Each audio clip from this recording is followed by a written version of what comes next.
you can't hear me. Wait, you can?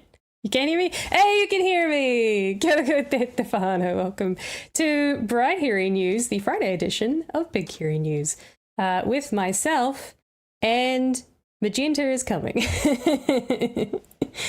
Magenta is on their way. We are going to start the show without them, but do not fret, my friends. As you can see, things are changing behind me. We're a little bit more pink. Finally got the LEDs set up. I've got my space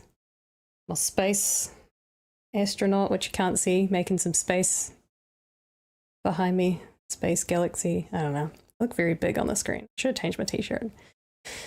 100% professional, as we do. The reason I wasn't 100% sure if my audio was coming through is because there's a little peek behind the scenes here, guys. There's a couple little dots, and those dots weren't showing up, but all is well. I can see that you can hear me. All is good. Yeah, so no more window view. It's me in this slowly coming together room. There's a whole box of things to donate behind me there. You can see some of the things that are going to be on this bookshelf eventually. Yeah, it's all coming together. I'm very happy. It's nice not being. I couldn't even open the doors right behind me. I couldn't even open it. I had to do like a weird open the door, do like a weird shuffle against the wall, and then close the door because my desk was like backed right into it. So all is well. All is right in the world. Things are coming together. I hope you guys had a wonderful week. I don't know what you got up to. I've been cleaning. I got to use my drill for the very first time. I'm now a drill owner. It's kind of cool. Not for the first time, sorry. I used my own drill for the first time, which is great. And I got to poke lots of holes in the wall with my hammer. I don't know. I've been on my I'm on my DIY destruction mode. It's been good fun. It's been very good fun. Yes, so a busy week. Busy week doing chores, basically. Get to do my first weekend of gardening, guys, this weekend. Woo! Let me tell you about all of my chores. Yeah, so hopefully the weather's nice this weekend. Obviously we've had some pretty awful weather around the country. We've had a pretty mixed bag this week of rain and not so much rain.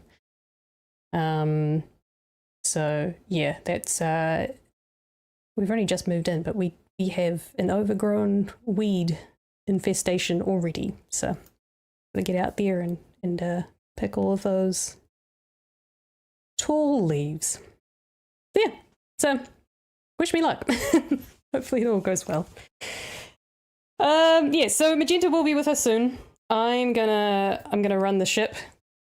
I'm gonna run it until they arrive. Also means that I can't filibuster. Can you filibuster yourself? Does that sound right? Can I filibuster? I haven't got someone to riff off of when I need to fill in some time to quickly open up a few pages. If for some reason I always forget to open. Right. Before we get into the weeds of the content, I feel like am I missing something? You know what it is? You know what I've forgotten to do, guys?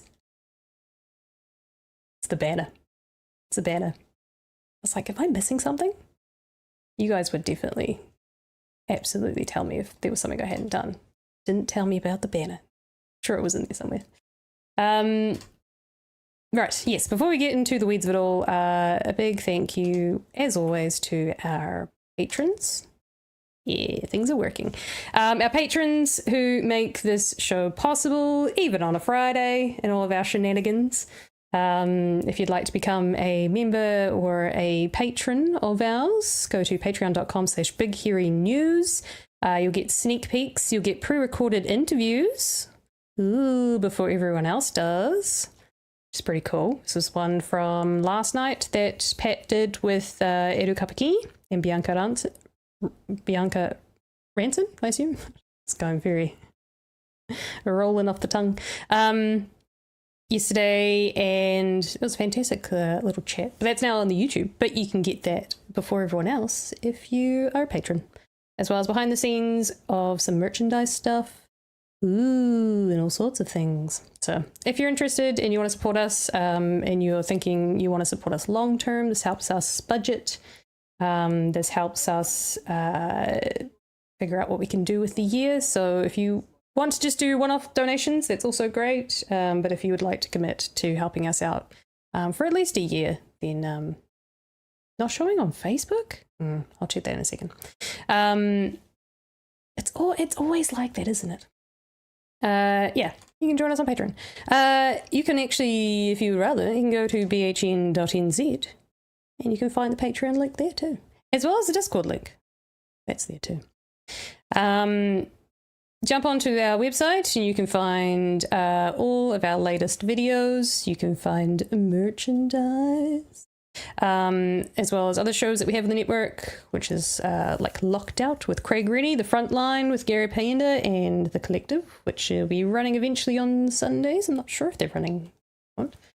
Oh, look, it's me. Oh, it's me and Magenta. Oh, it's a Chewy. Shorts and clips and everything. Oh. Okay. I'm going to have to get Magenta and I was going to say through the back door. Doesn't mean what it used to mean. Also on the website we have links to our shop.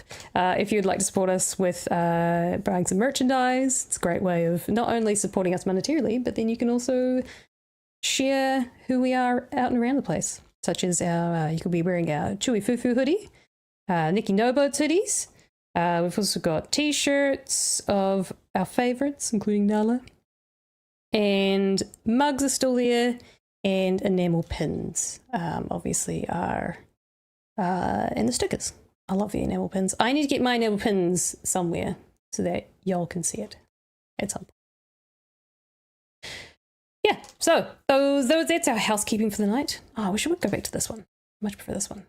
Let's get the pink in there. Right, Magenta's going to join us, but I'm going to have to send them the link. So while I do that, let me see if I can talk to you while I also send links. Good question. How do I invite? Oh, there we go. Then we do this, and then we do one of these, and then we do one of these, and I'm gonna do one of these. And Magenta will join us. Fingers crossed, if I've done it correctly. Oh, I don't like doing this show by myself. I don't like it. I don't like it. I'm fine gaming and Twitch streaming by myself because you're just riffing about random stuff, but this show is way too professional for me to just like stare at the screen while I do like all the stuff I forgot to do. So anyways, right, Magenta is going to join us. I don't know how far away they are, so in the meantime, let's jump into our first story for the night.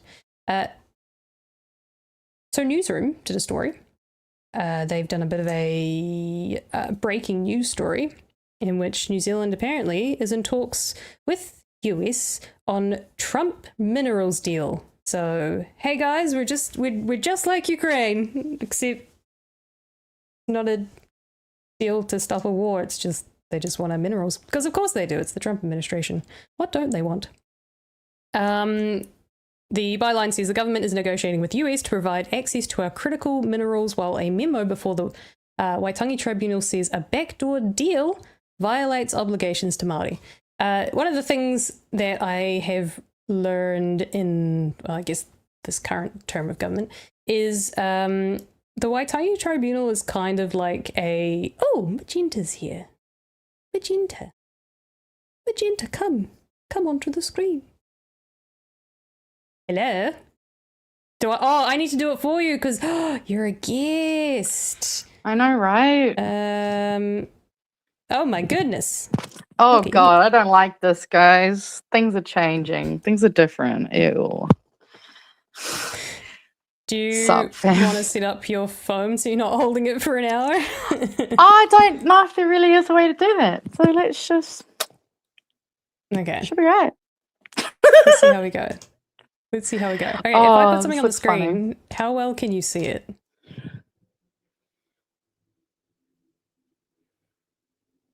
Can you see that? Yeah, good enough. Good enough? Yeah, good enough. We'll figure it out. Okay. Well, before we get into this now that you're here, how was your week? Oh my God. How was your week, Vegeta? Oh, it's not been too bad. It's definitely been a little more busy than I'd hoped. Obviously, today was a lot more busy than I remembered. I might have forgotten that it was Tori Whānau's farewell drinks today, and I had to go do my grocery shopping. So I had to like super race to the fucking supermarket, race home, race back, and then trying to get out of the bar. There's so many people. That's why I'm late. But it was awesome. Got to see a lot of people that I knew, obviously. Actually, I saw one of our watchers, Chaz. You might remember the name, comes up and chat a bit.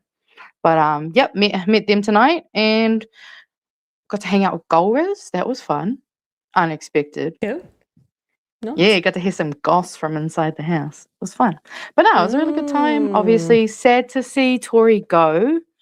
But it's awesome to see how many people obviously care about her and have worked with her. And she had a very sweet speech. And yeah, it was just good vibes, even though I was lightly stressing. Because also, I got no internet at the moment.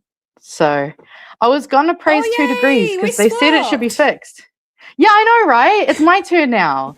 And so, yeah, I was on the phone to 2 degrees as well today, trying to figure that out. They said it would have been fixed in like 3 hours, and that was like maybe 6 or 7 hours ago. So yeah, here we are. Is we're here. Just your internet, or is it like an outage in the area? Nah, there's some crazy shit happened with like our house had 2 accounts under it, even though one was only actually being used. So they were charging me for 2 different. Yeah, it was a whole. I still don't know what happened, but hopefully I'll get the internet back tomorrow. Fingers crossed. But hey, we'll just do another data stream. It's fine. Everything is fine. The funny thing is, and I don't know if this is just modern technology, your mic sounds better. Oh my God, do you know what's funny? I am literally using, I think this was like $16 from Countdown. This is one of the shitty Countdown ones. Yeah, I swear those mics are better than they used to be. But I have to nah, they are actually really good. That you were probably really loud. Oh, too fucking loud? Sorry, nice. No, it's all right. I sorted it, I think. Listen to me yell. Yeah. Yeah, you gotta become audiophiles and tell me when these things. Yeah, right. Too loud, too quiet. I'm sure Kiwi Skirt will let us know. Not that I can check the chat. Sorry, fam. I just saw this from Kiwi Bourbon. Oh no! Nah, give the hap penis to someone else. Hey. I don't know what that was in reply to. I don't know what Kiwi Skirt said, but I was gonna say, getting loose on a Friday. Too funny. You guys are funny. You Hell guys are yeah. funny. How was your week? Right to you. Everyone? Yeah. I was just saying I was using my drill. I was nice. As you can see, I've moved my desk around, started to get my lights all up in the place. Yeah. Looking and feeling slowly getting there. Like I'm back on track. No, don't say that. That's God, disgusting. back to basics? Those are banned. Isn't it back to basics now, right? I mean, yeah. what I'm wearing is going back to basics, but... Oh, and I have my headphones! Okay, so... your headphones! Go back to important shit. Okay. If you ever wanted to know... I accept this about myself, and I'm very, very glad and very lucky that I have a brain coach who also, when I met with her, understood this very well. These are not my headphones. These are actually a second-hand pair that I bought from someone who just happened to be selling in better condition. The exact headphones that I had. The exact headphones that I had were from like 2020, 2021. So they weren't exactly like top of the line. Yeah, not too old. But then, like, yeah, I could have, for an extra $100, have bought myself a brand new pair with newer tech, but they didn't have the color that I liked. Classic. And I know that these ones look good and they feel good, and I know what quality I get. So yeah, I went and spent $200 on a second-hand pair of headphones when I could have spent a little bit more and got a brand new pair. That is what we call, my friends, neurospicy. Right? 110%. I get it though. Yeah. So I didn't find my headphones, sadly, but I have found the exact equivalent. And also, my cord was starting to go, and I managed to find the exact cord. PB Tech do like, it's like this really nice, soft, like rubbery cord. It's like it feels really premium. Yeah. This one's actually better quality. Anyways, I was really worried. I was like, oh, am I gonna have to get like a real dinky, gross, like practical one? I want the really nice one that I had. Yeah. Want aesthetics as well. Why not? I wanted the aesthetics. But anyways, so that was my little neurospicy moment for everyone. All right. Thank you for sending that story through too. You've perfectly encapsulated some of the things that I wanted to talk about tonight regarding New Zealand and the US, which just seems to be a evergreen topic at the moment. I'm sure we're all aware of. Yeah, I think actually someone from the Discord sent it to me. I barely was looking at the news today, and I just read it and going, "Oh fuck!" So thank you to who sent that to me. Yes, thank you. Just what do you call someone who's on a Discordian? I mean, we do have the big hairy neighborhood, so we should just start calling each other neighbors. Neighbors.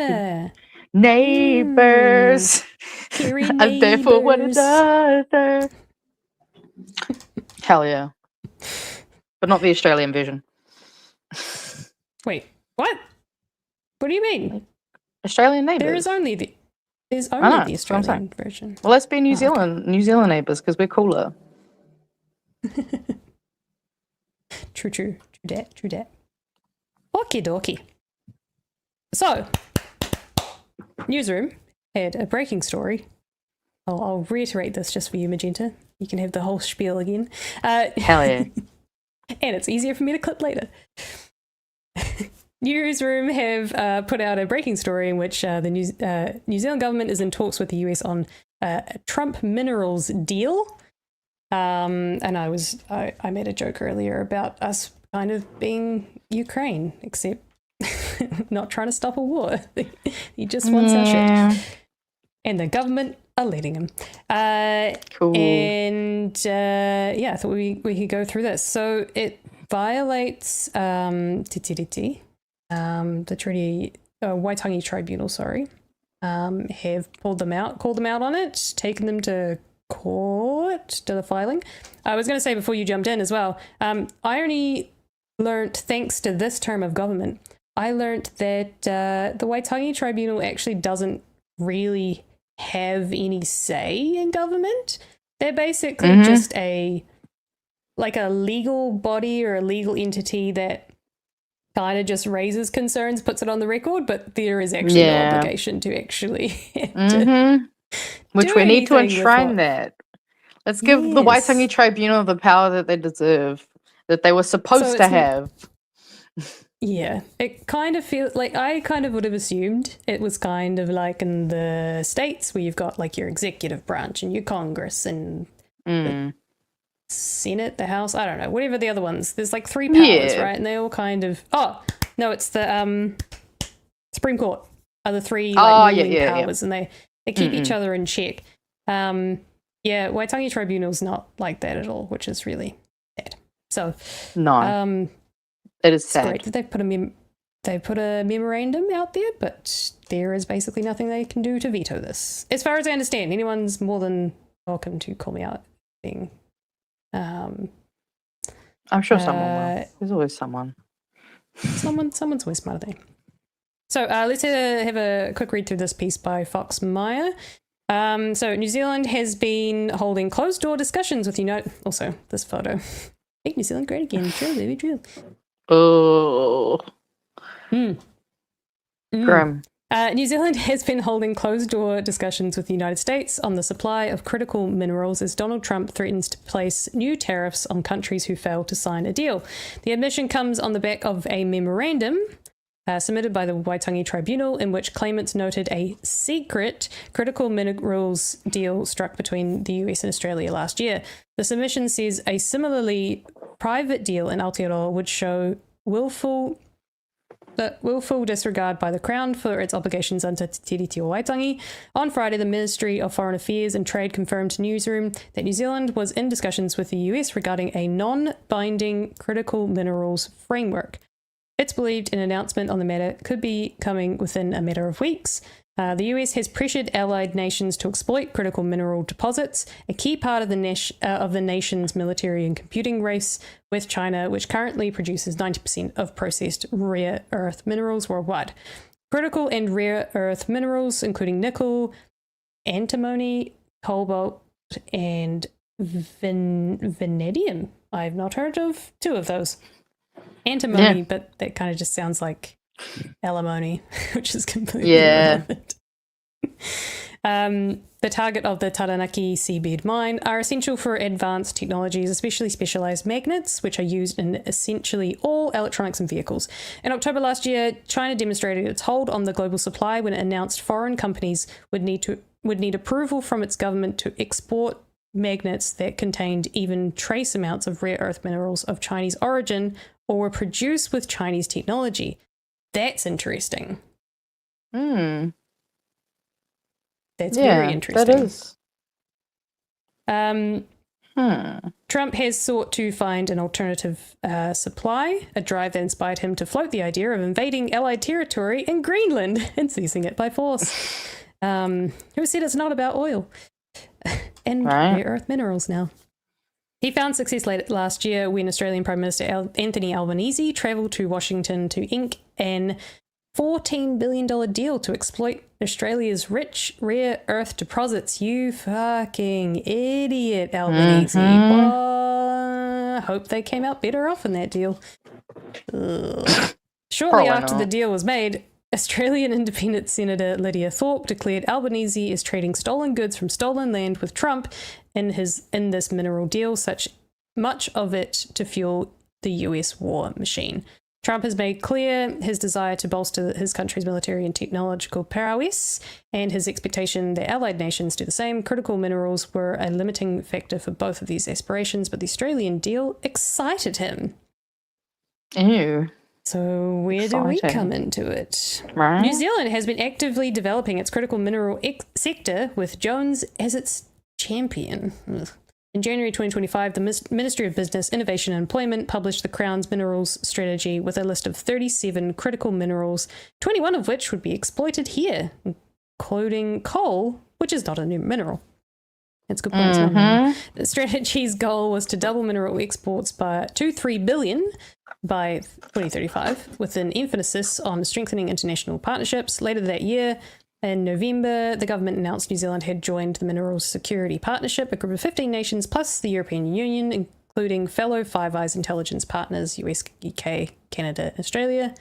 In the announcement, Foreign Affairs Minister Winston Peters said the partnership was of significant importance for New Zealand's international relationships. Jones explicitly linked the deal to attracting foreign investment in the mining sector and fueling international demands for rare earths. On the back of Trump's 180-day deadline, if New Zealand had been identified as a potential foreign trading partner, and it did officially join a trading partnership last year, Trump could impose further import tariffs if New Zealand did not allow his government to exploit its local deposits of rare earth minerals. Cool! So we're bending over for them. Well done, New Zealand. Lubing them up, just getting ready. Just getting ready. Yeah, we're just slowly. It's a terrible analogy. In early January, parties engaged with an ongoing Waitangi Tribunal case filed an urgent memorandum to find out if Jones' government has been negotiating with Trump's regime behind closed doors. In the memo, Lodged as part of the tribunal's climate change priority inquiry, the claimants argued there is a risk that such a negotiation is already underway and could be finalised and signed without Māori or anyone else in Aotearoa being made aware. Jones's own critical minerals list and wider strategy was released with a commitment to be guided by overarching principles to honour Te Tiriti or Waitangi obligations. There's a little Chloe quote in here too that says, Donald Trump says, jump, and Christopher Luxon asks, how high? Wow. Well done, Chloe. If the Crown were to enter into a backroom deal with the Trump regime for minerals mined in Aotearoa, the memo argued it would breach the principles of rangatiratanga and kawanatanga.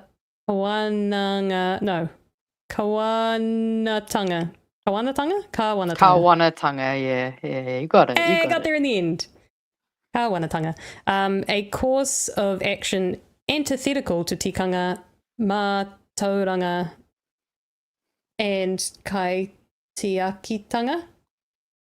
Hell yeah, let's go. Yeah. Let's go, that's great. They're just springing Māori on me. The white person is freaking out. Hey, you're doing a good job, bud. Keep going. You got it. There's just so many. There's such long words. They are a mouthful. I will give that. While Jones refused to comment, a foreign ministry spokesperson told Newsroom New Zealand is in discussions with the United States regarding a non-binding critical minerals framework. Officials are going through a process of analysis, targeted consultation, and providing advice to relevant ministers. Okay, so we're not talking about iwi, we're not talking about people of the nation. No, we're just ministers. Okay, just checking. Just thought I'd point that out there. Right. Chloe told Newsroom she said the claim demonstrated that if these negotiations were already taking place, they were likely to be based on terms dictated by the United States. I totally get that. Yep. Oh, absolutely. If they're just completely ignoring, I mean, that's what they've been doing from the beginning. Ignoring data, ignoring any kind of potential, I don't know, co-governance that they could do. But who's got time for that? Chloe didn't think the coalition government under Prime Minister Christopher Luxon, his leadership was able to push back on such terms. I agree. Luxon's rolling over and refusing to take a principled stand on our interests didn't stop Trump throwing tariffs on our exports before, and there's no reason to expect complying with Trump's threats would somehow work now. Donald Trump says jump, and Christopher Luxon asks how high. I thought you were going to say Christopher Luxon's ass gets ready. Gets very high. Right? Turns out they're not actually 5 normal eyes. They're 5 brown eyes.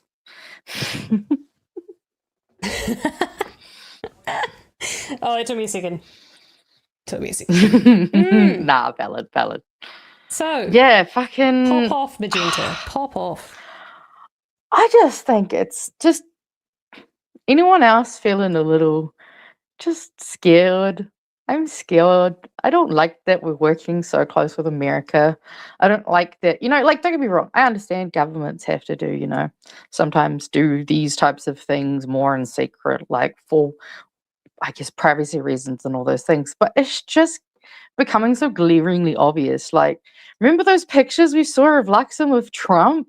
He looked like a little kid who was just like, yeah, look, I'm standing with my dad and I'm a big boy and I got the suit and I rule the country and dad approves of me, right? I also think it's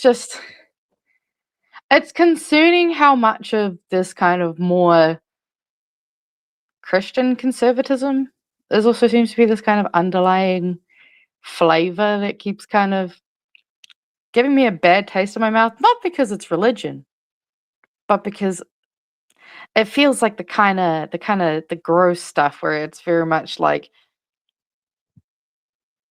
Yeah, just trying to. I guess a lot of people talked about like Handmaid's Tale. I haven't even watched that, but I feel like I've watched the show just based on all the things people have compared it to, and it's just especially on the back of him saying with the peace board stuff being like in its current position. I don't know. I don't trust the cunt as far as I could throw him, and I don't like how much we're in America's back pocket, and I think a lot of New Zealanders are really uncomfortable with it. Like, we're watching an insane man let basically a bunch of villains go and murder whoever they want. And our government's working with these people, like, in a more positive way. It's just fucked up.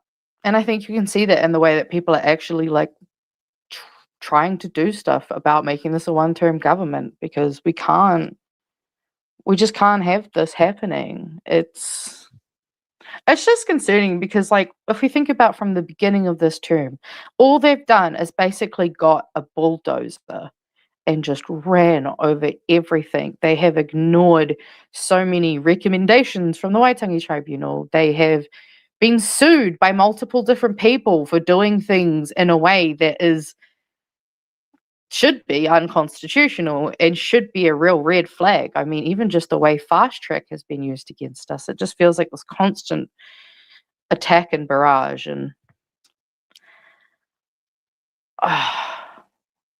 we got a lot of work to do. That's all my brain keeps coming back to, is it just feels like every single thing we hear from this government is just another reason to tell your friends, talk to your co-workers, maybe get people to actually talk to people, especially those who might know, like, national voters. I mean, I feel like surely national voters should be kind of a little concerned in some ways, like the things that this government is doing and how much it's making everyone's lives worse. I mean, sure, rents are going down, but that has nothing to do with the fact that this government's doing good shit. It's more the fact people have been overcharging for ages and now they can't get away with it, so they have to put the rents back down. And it's just, when all of us are worrying about how we're paying our bills week to week, and this guy's going and getting in their back pocket, it's not good. Yeah. It's concerning. And we need to keep an eye on this motherfucker. For sure.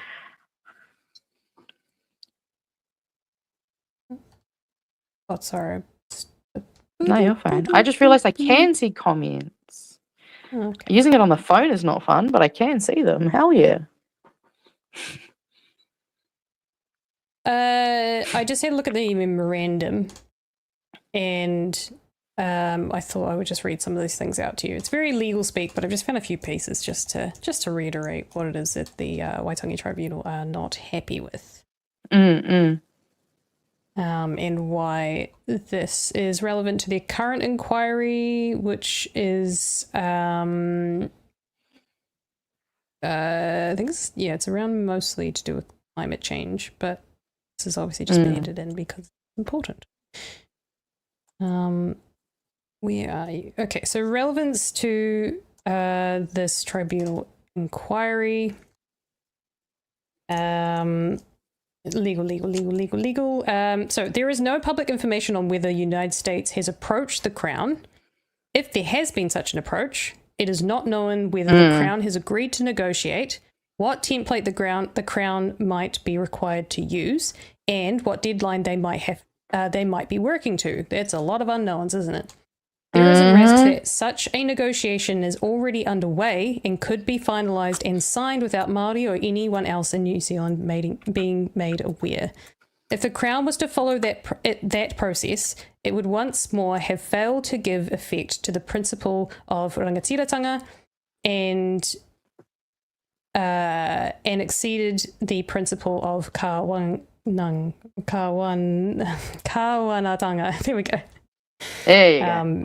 As per clause legal. In doing so, the Crown would have contradicted its own commitments to meet its Te Tiriti obligations in relation to critical minerals. The Minister for Resources, Shane Jones, said in January 2025, when the Crown's mineral strategy and the accompanying critical minerals lists were released, that the 3 key outcomes of the strategy were guided by overarching principles to honour Te Tiriti o Waitangi obligations. Interesting. The Crown's mineral strategy itself identifies Te Tiriti o Waitangi, not the Treaty of Waitangi, as guiding principle 1 of the strategy, and says, we are taking an active, deliberate and coordinated approach for New Zealand's mineral development that honours Te Tiriti o Waitangi and upholds treaty settlements and commitments. Again, that's failed that. The substance of such an agreement would fall within clause of action 2 of the legal, as it promotes and adopts concepts, legal and economic instruments, technologies and techniques and practices that reflect Western worldviews and capitalist interests that have been rejected by Indigenous peoples around the world. I love that. Right? I love that. That's nice. That's a nice piece of legal speak. There would be no recognition that the state does not own these critical minerals, but that they belong to the whenua and moana to which Indigenous peoples whakapapa and for which they have responsibilities as kaitiaki for time immemorial. This is very legal speak, guys, so you might have to play me back to get, even I'm reading this and I'm like, a little bit. No protections for the whenua and moana or for mana whenua to exercise responsibilities and duties to Papatūānuku and Tangaroa. No recognition of prior obligations to the Crown under He Whakaputanga or Te Rangatiratanga or Nu Terini. Good job, bud. Te Tiriti o Waitangi.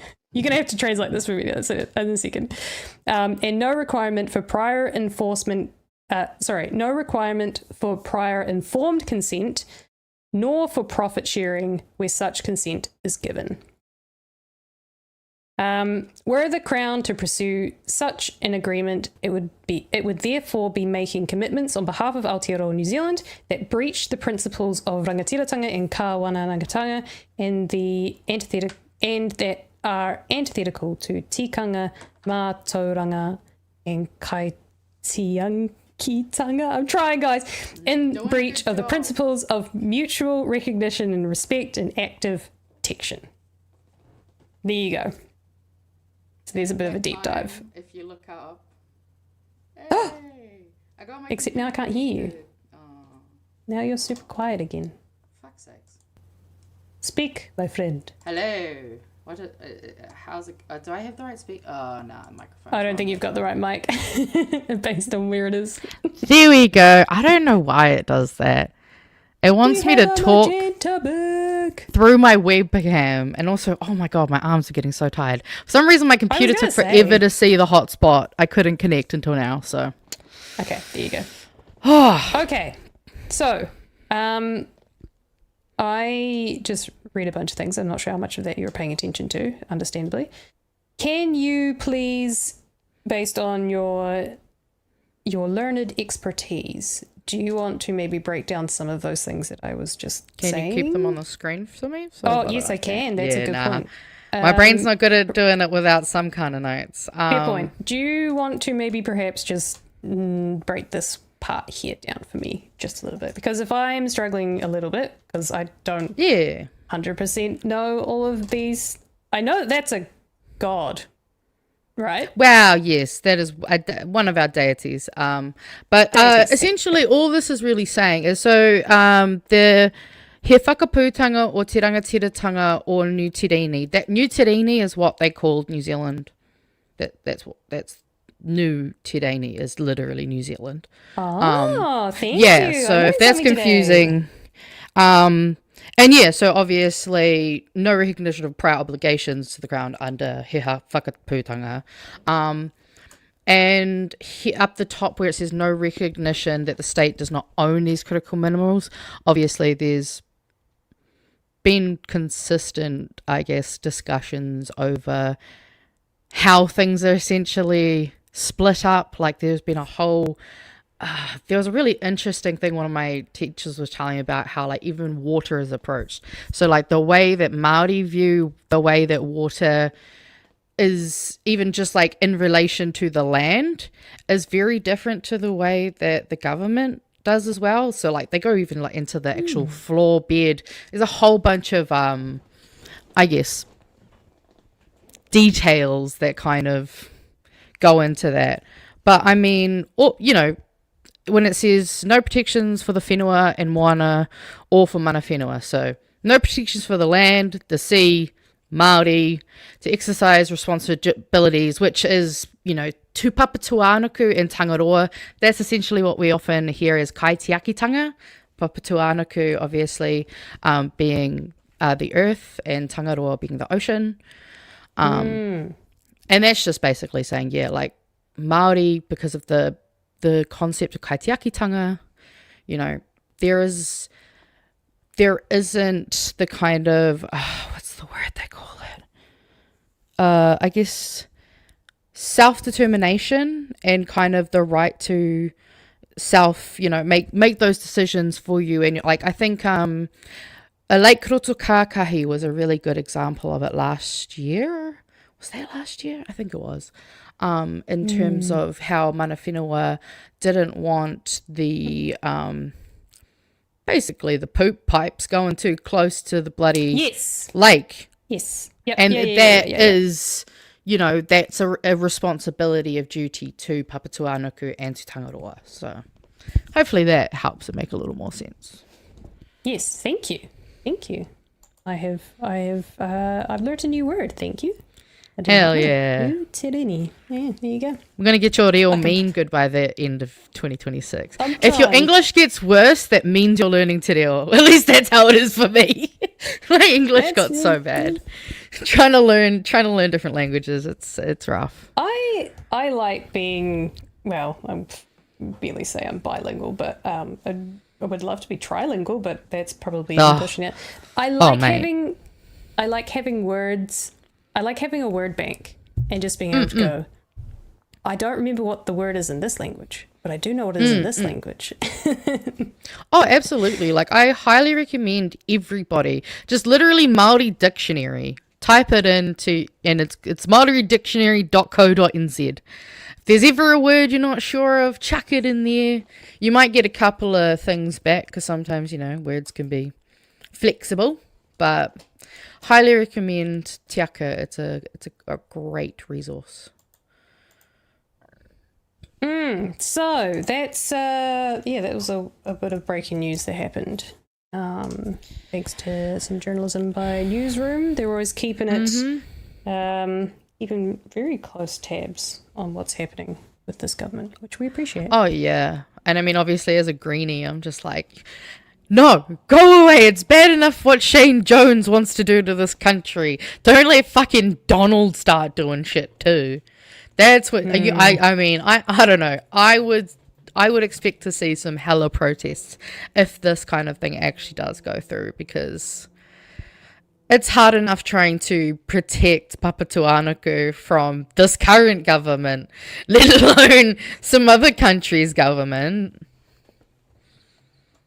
Go back to your own country. Oh, so funny. But not funny. Yeah. Not funny, haha. No. Yeah, nothing surprises me anymore. Like, I feel like I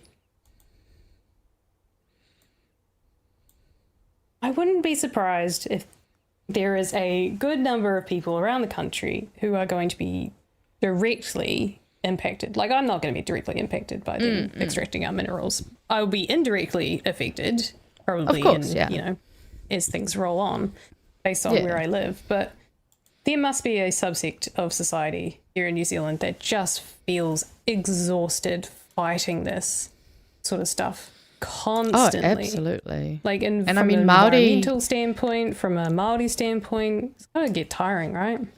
Oh, and this thing is, I think that's why a lot of Māori can seem, I guess, a little aggressive sometimes, I think, because, you know, we do have to acknowledge that a lot of the, I guess, frontline stuff is women and Māori, often Māori women as well, and they're the people that do the really hard work, and it is exhausting. I mean, I feel like we've only just started really getting into the meat and potatoes of what politics is, and I think I don't know about you, but I'm already tired.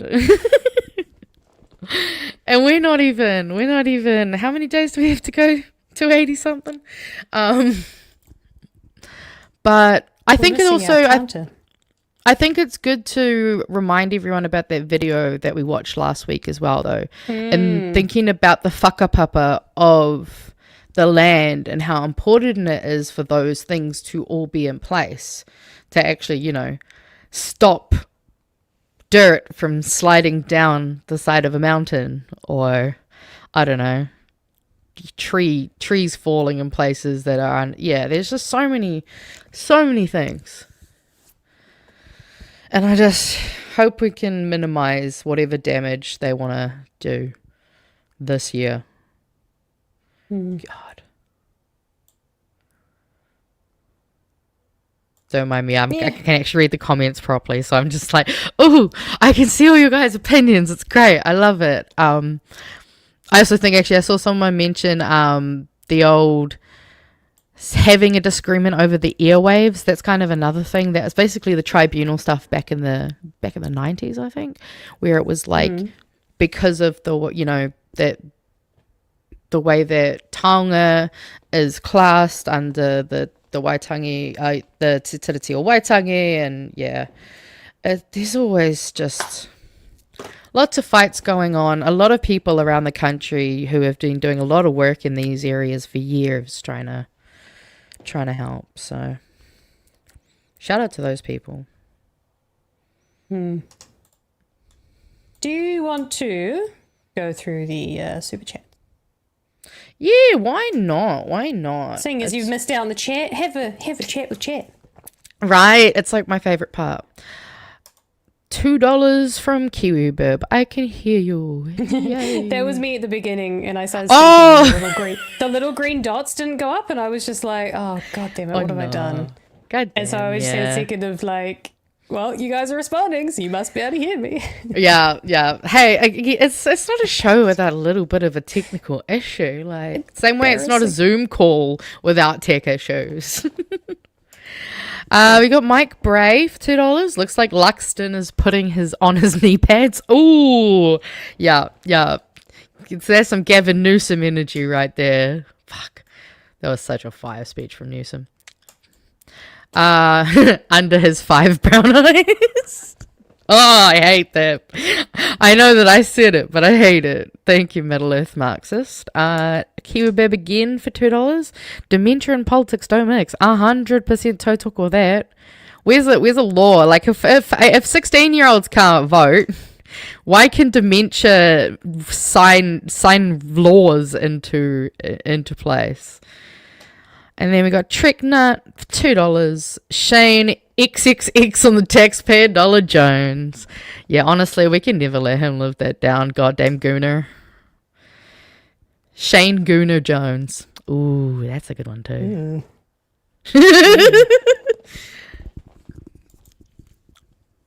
Where are we going now? I got a bit of a... okay, so now we've hit our New Zealand news for the night. I'm gonna... Well, lighthearted, maybe not so much. Just... sometimes I like to branch out. Let's be honest. I branch out quite a lot. Love my American stuff. America's both horrific to watch and sometimes really fun to watch. But everything's politics, so, you know. In we go, I guess. Have you seen the Erika Kirk leaked audio and video that happened this week? No, I don't believe I have. You might have missed that. So Candace Owens is part of the old... everybody's favourite. Everyone's favourite. She's part of the TPUSA MAGA Charlie Kirk side of things. Famously is going through a bit of a post Charlie's death, going through full conspiracy. She thinks that he was killed by Israel because he was starting to turn a corner and say, actually, maybe the stuff that's happening in Gaza isn't okay. Candace has been like pointing the finger. She's got this weird thing against Macron, French president. Oh, yeah. Brigitte Macron, yeah. Yeah, just obsessed that she's not a woman and that she's trans. I don't know. Candace has got some weird shit in her brain. Yeah, Candace is weird. However, she did get her hands on some TPUSA, which is Turning Point USA, which was Charlie Kirk and Erika Kirk's business. Right-wing propaganda machine, essentially. Super conservative right-wing propaganda machine. Candace got her hands on some leaked audio that came out a few days ago, and now there's also some leaked video, which is very interesting to watch. Hell yeah. But I thought this is a bit of I love this kind of stuff because it's a bit of you and I probably are quite similar. We really like psychology and like looking at people's behaviors and the way that they react to things, and like kind of getting that deeper level of like analyzing it from not just the way other people have analyzed a piece of text or audio or visual, but also kind of like taking your own perspective and going like, what is this person thinking and feeling? What's rational? What's not in this scenario? So essentially the audio that's come out, I'll play the audio first and I'll play the video that's come out recently as well. So there's a bit of leaked audio from a TPUSA call the day after or a few days after the massive memorial funeral thing that they had with the fireworks in a big stadium for Charlie Kirk, which was just weird in itself. But this is a call that she had with the team. And essentially the reason that Candace brought it out is because she was like, this is weird. This is 11 days after her husband has died. So this is Erika Kirk in this audio. This is 11 days after her husband's died. They're talking about more businessy stuff. So it's like attendance figures and merchandise sales and performance metrics. So again, it's businessy type stuff, but it's weird because like there's this intertwining of like, it's personal for her. She's now the CEO of this business. I don't know why the fuck a memorial funeral thing has anything to do with the business. That's America's weird in itself. So we'll compartmentalize. It's just wank, yeah. The whole thing's fucked up. But I'll play you this audio because this is her speaking to the team about the event and everything. And I've heard it a few times, but I'd love your perspective on how a now widow of a 1-year-old and a 3-year-old, whose husband was brutally murdered in front of her. I'm pretty sure she was right there in the audience. Yeah. Brutally assassinated. This is how she is speaking 11 days after his death. I love all these emoji Zoom things. Wow. I don't even know where to begin. The fact that we were able to pull off an event of a century, like it's just insane.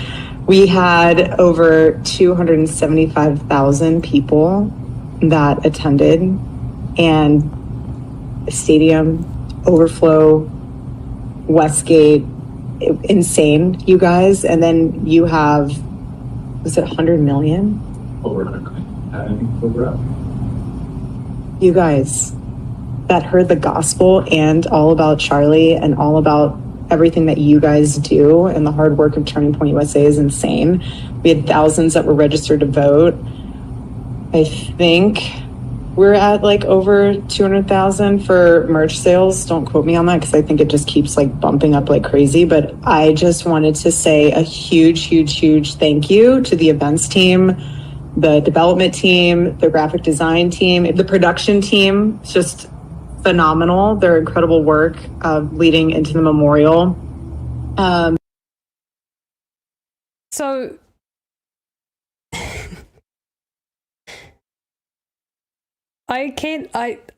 there's like this weird dissonance, right? Because if she was the CEO of the company and this is the way she was talking about a big event that they did, and this was like a team that obviously worked really closely with the guy, who were obviously very proud. They did a lot of work to make this a big event for the community. Like, as much as we disagree, and obviously we do not agree with anything that these guys do and say or whatever, from a purely business standpoint, we're listening to a CEO talking to a bunch of people and saying, congrats guys, you did amazing work, you've really honored this person. But the fact that this is her husband, this is her husband's funeral, basically. Yeah. That she is talking about this. It's I don't know if it's that she's able to compartmentalize those things so well, or there's just like I don't know. What do you think? I'm confused, eh? This is weird. Yeah, I mean, Magenta's frozen. Magenta. I think we lost Magenta. weird. Nah, there we oh. go. I'm back. Okay. I think so. All right. Data. Yeah, nice. Data. All that stuff. Wow. I mean, to be honest, it's just... That sounds like a girl who's just excited because she's like, oh my God, look how fucking popular we are. It sounds like someone like talking around. It gives me like cheerleader energy just at high school. And I mean, like, it's just, there's one thing to grieve and to be kind of,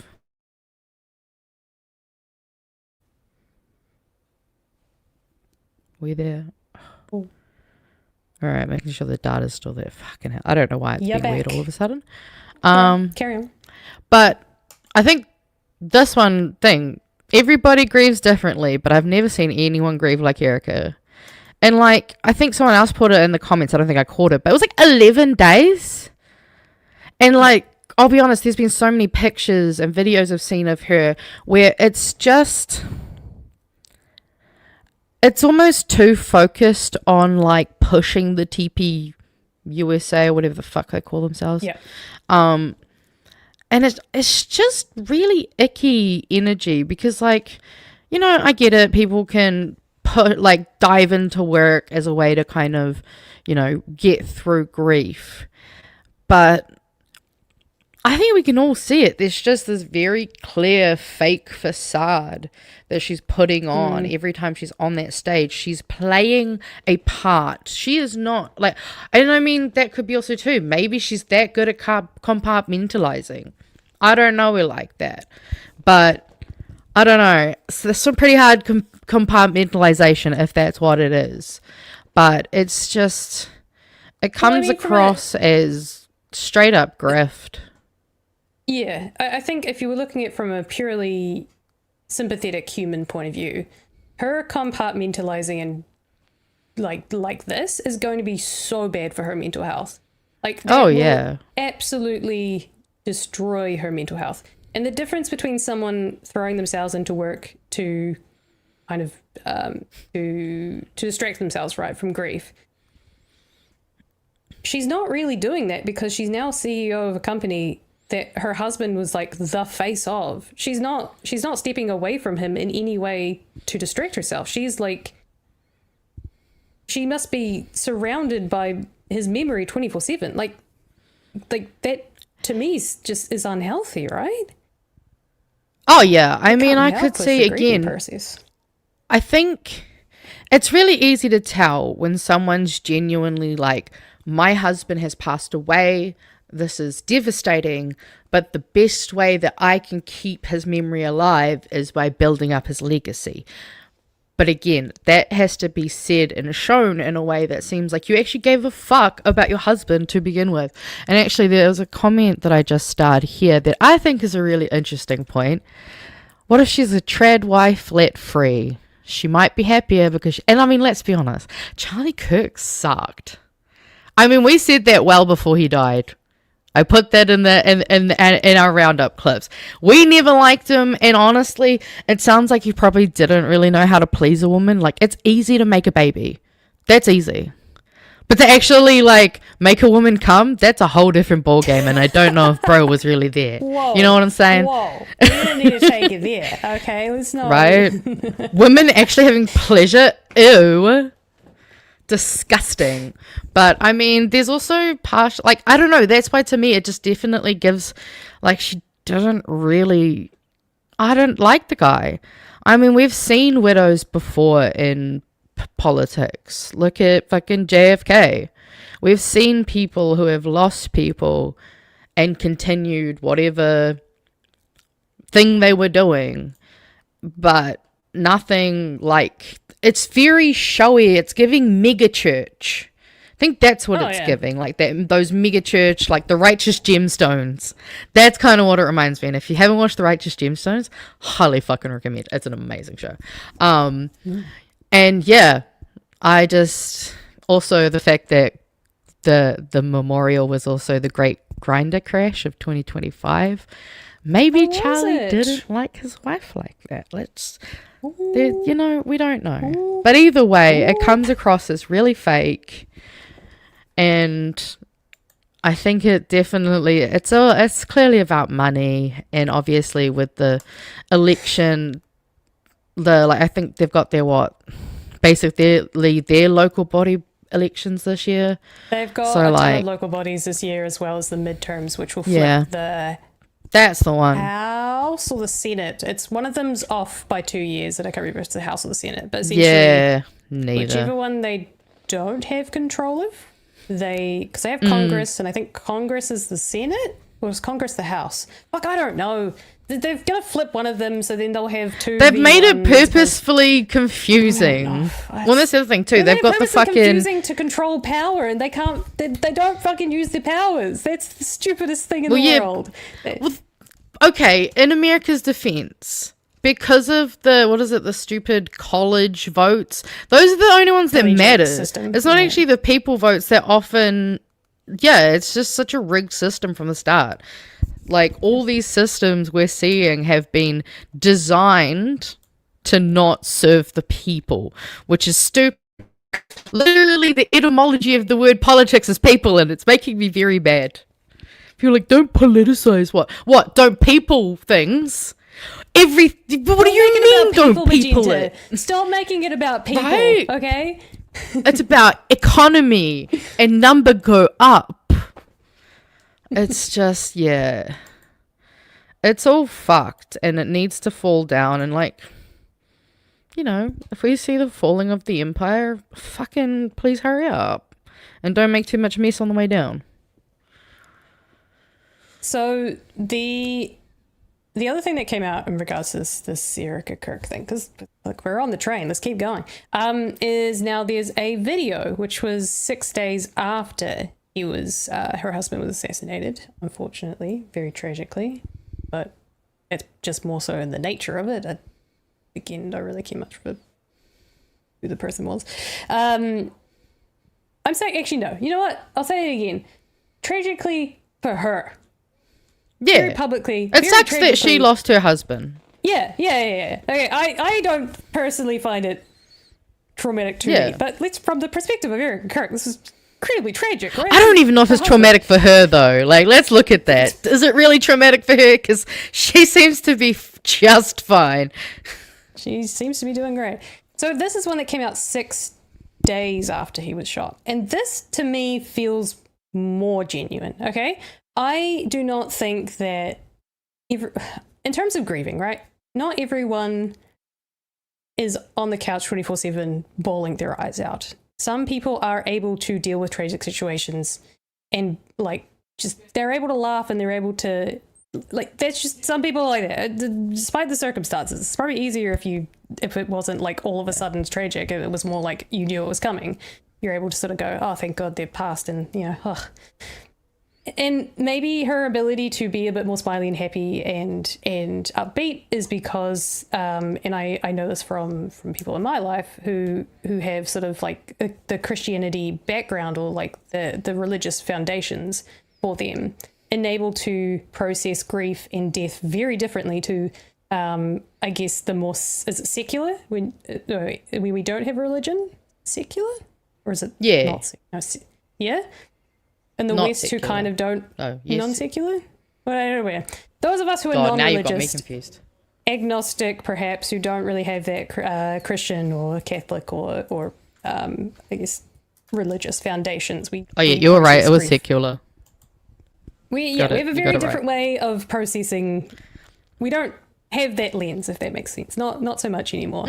So there is something to be said about her having the like, you know, God in heaven and being able to go, he's gone to a good place, he's looked after whatever it is that they believe. Like, no, he isn't. That's whatever it is they believe. Okay, sometimes it makes processing death a lot easier. Okay, I mean, it's cope. It's cope for sure. It's look, it gets you through it. So in this clip here, she's a little bit. This is 6 days afterwards, and this to me feels more genuine of a reaction to having lost your husband. 6 days, I'd still say this is quite early for this kind of reaction, but people are less like harping on about this one because it's I don't know, it feels more genuine, but I don't know. You tell me what you think. Oh, look at all the thumbs up. Look how cute that is. Sorry, this is a little bit more informal than probably Charlie would be. A reminder again, she is now the CEO of a company. So context is important here. She's not just like on a, like, she has a job to do, in fairness. Okay. Yeah, but she's a she-ego. Oh, she's a she-ego. Don't tell her that, because it'll contradict everything that she teaches. But anyway, carry on. I didn't know they could do that. I hate Zoom. I never like Zoom. Sorry, you guys. I just wanted to say first and foremost, my heart obviously is broken for you guys as much as it is for our family. You guys lost not only a boss, but someone that you looked up to, someone that you believed in his mission, that you also that you loved. You loved listening to his show. You loved hearing his wisdom on things. I'm sure some of you have also had very personal moments of where you sat down and had private conversations with him. I want you all to hold on to those. And I want you all to remember those so deeply. I want you to journal about them. I want you to be able to tell your kids about them. I want you to put those in your heart as why you're still here with the Turning Point USA family, because that's what we want. And like I said to our small group after whatever day that was, and I did the thing on TV, how my days are so rounded Friday. Now that I've seen this and just like taken a second to watch it, if I hadn't seen the first bit, I would have been like, this feels a bit more genuine. The switch in tone from the first bit to this here, hang on, what are we looking at? Yeah. A minute switch in mood like that is, to me, kind of a bit insane. Oh yeah. No, that felt almost like, it felt cult-like. The way that she was just kind of like, you know, oh, it's hard for me, but, you know, you guys, because it's like, dude, you were his fucking wife. You are supposed to be the most heartbroken. You are supposed to be the one struggling the most. So it's weird from that part. But then they're starting to talk about, oh, you know, I want you to think about all these things. I don't think she mentioned anything about how Charlie was a good person, how he helped others. All she's talking about is what he did, the way that he gave them sermons. Like, none of this is about how he was an amazing guy that they loved. It felt very much like she's talking about them, and then to be like, and I want you to journal those, I want you to remember that. That's trying to like put a doctrine almost, like, to kind of I guess make him a saint almost, probably not quite a god, but more in that kind of saint realm of like, you know, we've got to continue his journey, we've got to continue his word. Like, it's, I don't know, I don't like it.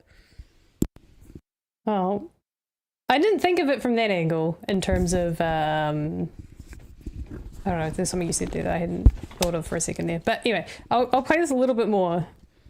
will continue like my husband always wanted, and it'll be bigger than ever. And we're going to honor him by doing that. We're going to stay humble. We're going to work hard because that's what he would want. And we're going to just make it grow. And we're going to keep our eyes fixed on heaven. And, you know, like even Stacey said, he's going to find ways to speak to us.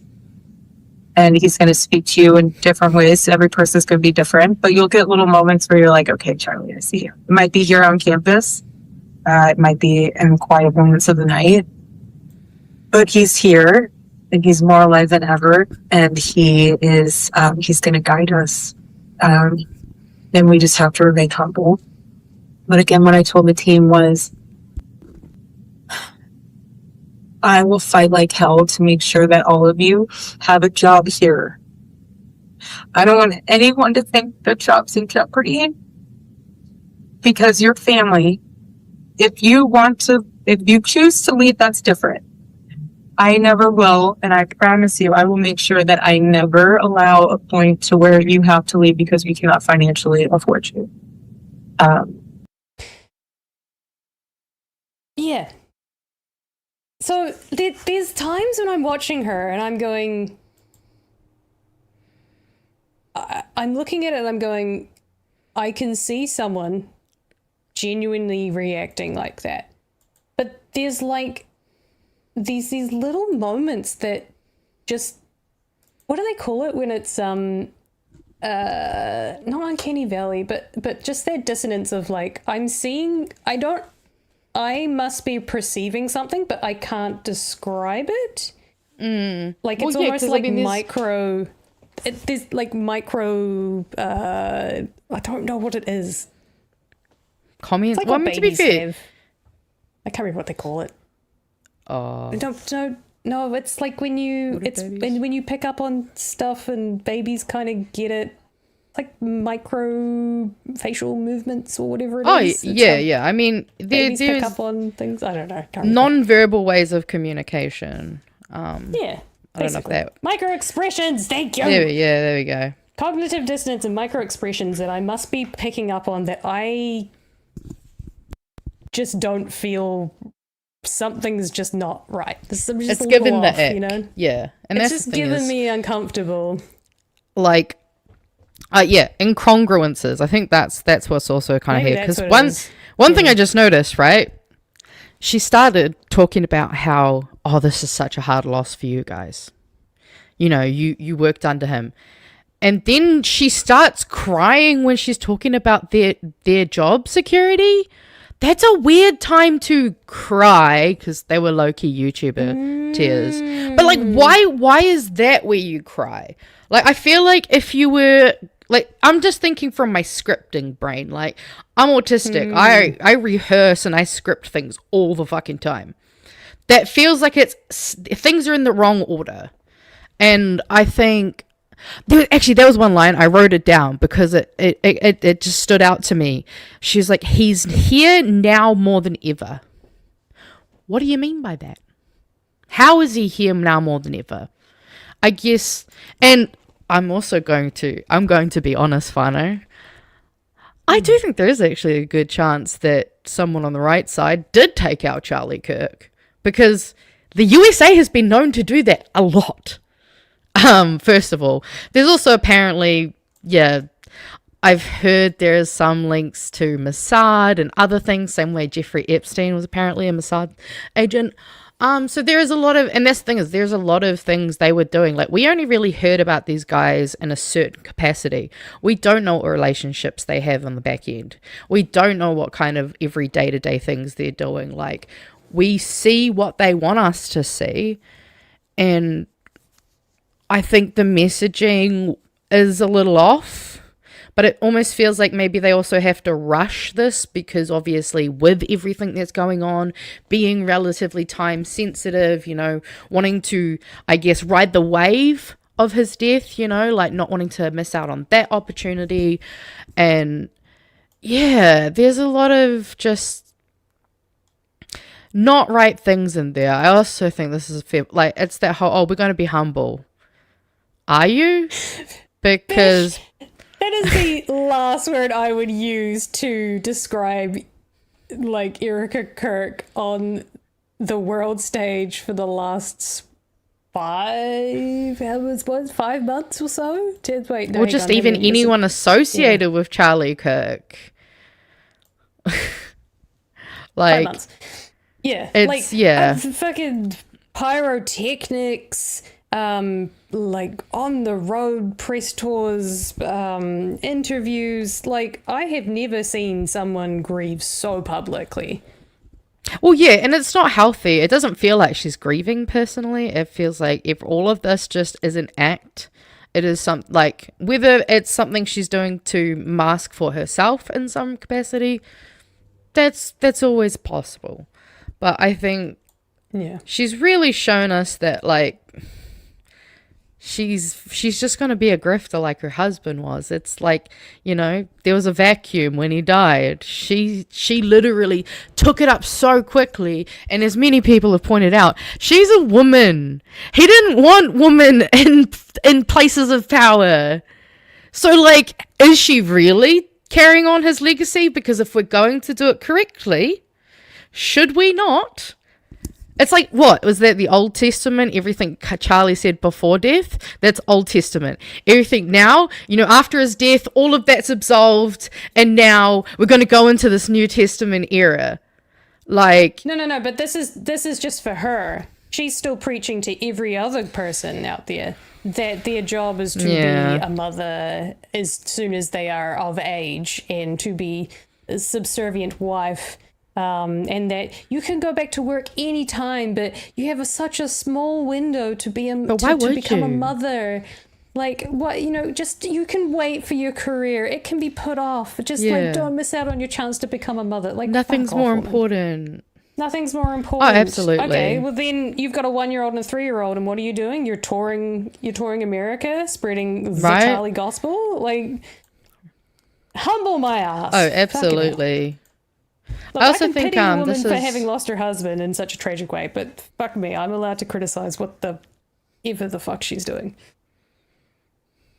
Oh, honestly, it's a grift. But I do think there's actually a really interesting comment here. And I know Biblio grew up in the church, so I think it's really good to have someone from the church's opinion.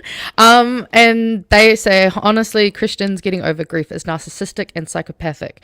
The rate at which it was expected to get over losing a family member was disgusting. And so, obviously, hashtag not all Christians. This isn't going to be every church. But, you know, there are people who have, and I know I heard a bit more about this, that, you know, their mum died and they were basically expected to just rush through that grief and move on, keep going. And I think, you know, there's probably some of that at play given the religious base. So I think there's probably a lot of layers, but the front layer is very clearly fake. Yeah, so it's I just thought I'd put, but I like a little bit of an exercise of like diving into the MAGA-verse and the way people act and things, because I think when you feel the ick and you see something's not quite right, it's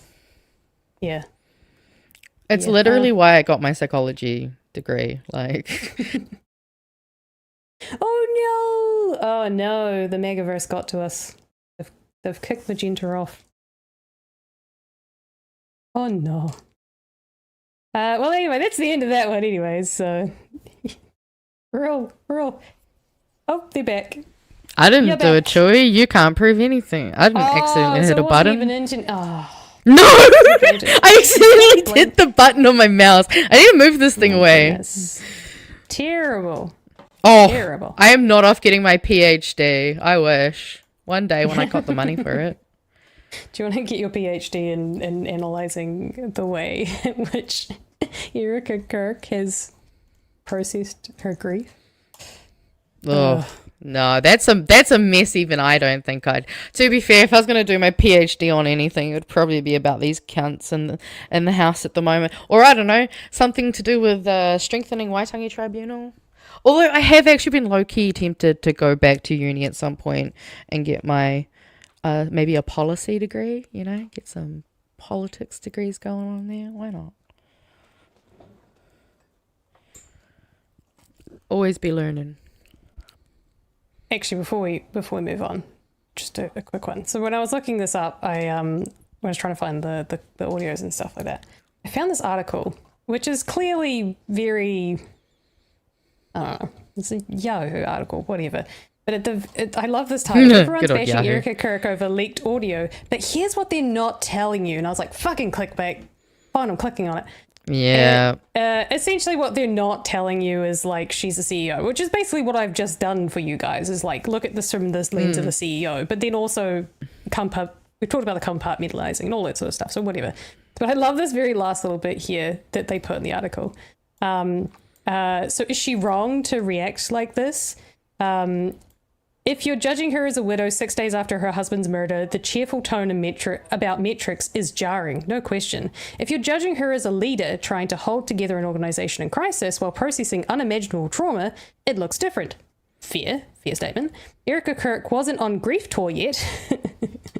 She was 6 days into an impossible situation, trying to keep a ship from sinking while dealing with public tragedy. Jesus Christ, TPUSA must have been on the brink of collapse, by the sounds of that.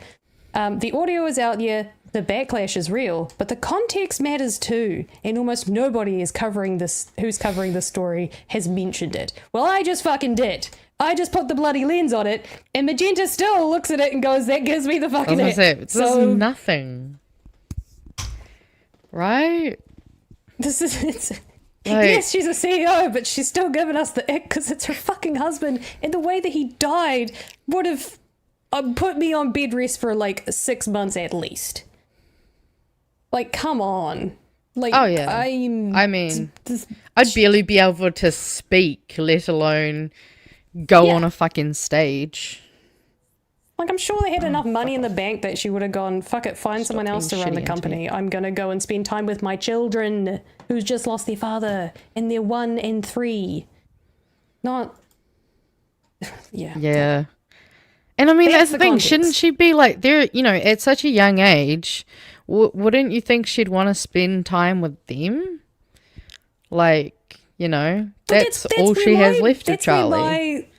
Like, human part, I mean, I'm not a huge like fan, you know, a fan of children's, but like if I put on that brain for a second, I'd be like, I want to go and be like, you know, my husband died, I just want to be going by my cat, and I would be like, my cat, because it's like my child. But like, you would want to like just be surrounded by your family, not on a Zoom call. Like, the company, I'm sure, was not on the brink. It could survive for like a couple of weeks, if not months. Yeah, there would have easily been someone who could have stepped in. Exactly. Easy. So all that says to me is that it's just pointing back to, this is a grift. She's just making the most of it. Like, yeah, just anyways. Okay, but we have empathy though. Hell yeah. Empathy is when you have a heart and you have empathy and sympathy for people, and you're able to look at a human being and go, holy shit, that poor human being. But then also look at the context in which the situation's happened, all the things that have happened in the last 5 months afterwards, and how this person has reacted, and still go, what the fuck is wrong with that person? That is empathy. On a human level, I feel bad for the woman. On a critical thinking level, I'm questioning why I would think that I am, like, sad for her. You know? That's empathy. Well, I hope you're all learning something. You can be a good human even if you don't like the person. Bars. Exactly. And we really didn't like the person. I just have to make sure that's clear. Yes, I don't even fucking need to say that, guys, okay? We've done the whole Charlie Kirk 5 months ago, okay? We all... Hey. Yeah, he sucked. Let's move on. Anyways, Treknut has a super chat. Should we quickly do it? It was a late fee for you, Magenta. Very summary. Yes, thank you. Yes, it was actually really hot today in Wellington. We haven't been very warm, so I'm not used to this heat. It was very jarring. It was good to get some sun on my skin though, you know. I'm real pale this year. I have not gotten enough sun. I'm not pale. I'm freaking like I'm getting the old hand lead like I'm getting the driver's arm. That's what it is. You know the driver's arm. Where you yeah. I used to have driver's arm. Yeah, I got like gross hands now, and like my shoulders are all peeling because they go me. Pasty. Best thing to do whenever you get sunburn, just make sure that you keep using moisturizer. Honestly. Moisturizer. I kind of just forget about it, and then I'm like, "Why?" Nah, that's fine. Oh yeah, what's that?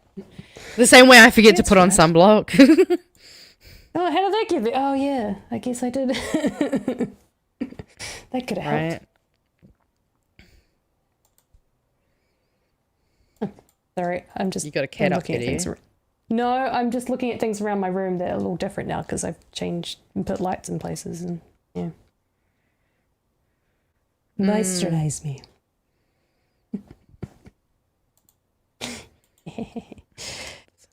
Anyways, right. You had some things on your screen and now they're all gone. Is that because you pressed the nuke button? Magenta. Oh, yes. Oh, yeah, that's right. I don't know what it's doing. My mother is at the Masters Games in Dunedin. Shout out to anyone who's got family going there. He's competing tomorrow. Oh, nice. Or competed. No, she had a practice today. Wait, what's that for? What sport is that? It's for figure skating. I got her... Oh, cool. She did figure skating. Well, she didn't actually. My auntie, her sister, obviously. My auntie did it when they were kids at like 16, and mum just like jumped on the ice and was like, I'm gonna do it too. She didn't get lessons, but she just like stood up and enjoyed it. And then pretty much throughout my childhood, well, probably up until I started figure skating, she would take us sporadically to the rink in Gore, and we'd do like a winter trip, and we'd go up and we'd skate around and stuff. And then I must have seen it must have been like the 2000 and, what would it be, 2004 Sochi? Was it Sochi? Sochi, the Russian Olympics, I think it was, or the Beijing. No, Beijing was summer. I think it was the Sochi ones. Yeah, that was 2008 as well. 2008, 2004? And I was like, I want to do figure skating. And so she hell yeah, took me to the rink every Friday with my best friend.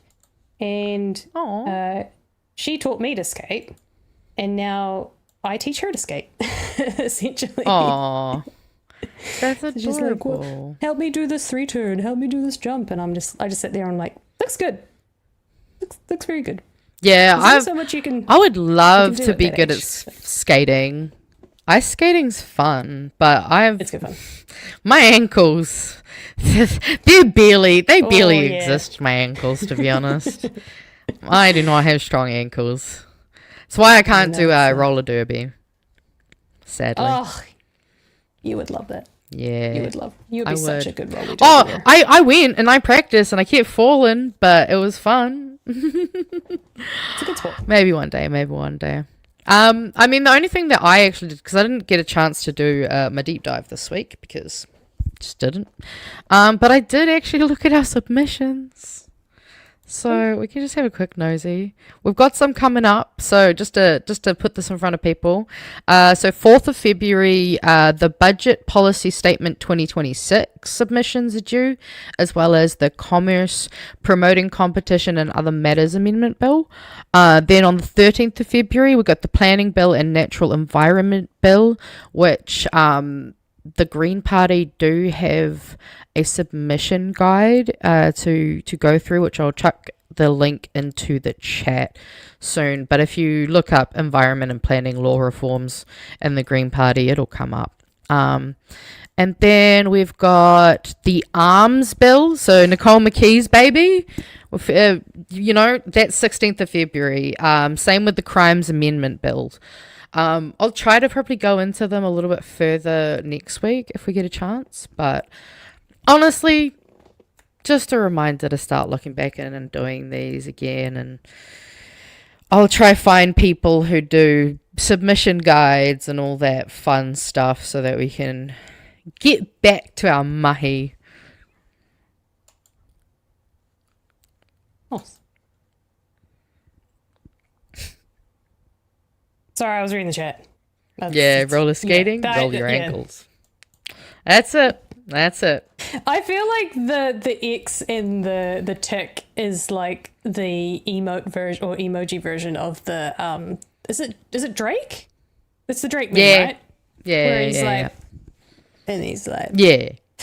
Oh, That's- then you that's- also have the kombucha girl one too, which I quite like. is it that one? That's one of my favorites. So good. Sweet. Yes, I gotta put that link in the comments. Oh yes. But while you do that, I'll introduce our third story. So we're back on we're back into the American stuff. There's some great stuff happening over there at the moment. I don't know if you remember someone called Ashley St Clair. She was she famously I don't know actually what happened. She was in the MAGA-verse. She was very much one of those young MAGA influencers, pretty girl, flaunting, all of the MAGA type bullshit, triggering the libs type stuff, just like gunslinging, camo wearing girls. Made it big on Twitter, and somehow at some point, because she was in amongst all of those people like TPUSA, like Charlie Kirk, she essentially got on the radar of someone such as Elon Musk, who has a weird thing about impregnating women and having lots of children. Very weird. Mm-hmm. She basically put her hand up and was like, yeah, sure, I'll have your kid. Okay, yeah. No, I haven't seen. I vaguely know who you're talking about now. So, yes. So that happened back in... She already had a kid before that one, before she had Elon's kid. But Elon's kid's now like 5-ish, so it must have been 2020.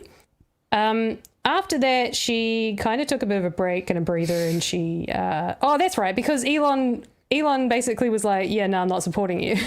So she didn't have any support from him. So she's like, oh, fuck. Took a break, went offline for a bit. And it sounds like she did a bit of soul searching. And she's now reemerged because MAGA, well, not MAGA, just people on Twitter who like to use Grok for very inappropriate things. There was a bit of a meme going around, which is basically like women or just people, just the entirety of X, would put images of themselves or other people, which is not okay, and say, hey, Grok, make me naked or whatever. I can't remember what the meme was. Hey Grok, put a bikini on me or something like that. And it's, there's some gross shit happening on that platform at the moment. Horrendous stuff. But she has kind of resurfaced, and it was because of a tweet that we'll look at, which I wouldn't mind getting your I'd love to hear your opinion on this as well. But she kind of reemerged and she started to apologize for stuff because she'd been offline, and she was like, this is kind of weird, especially around the transgender stuff. She started to kind of come to her senses, and she kind of specifically links it back to her son's half sister is Vivian. I love Vivian. Yeah, Vivian.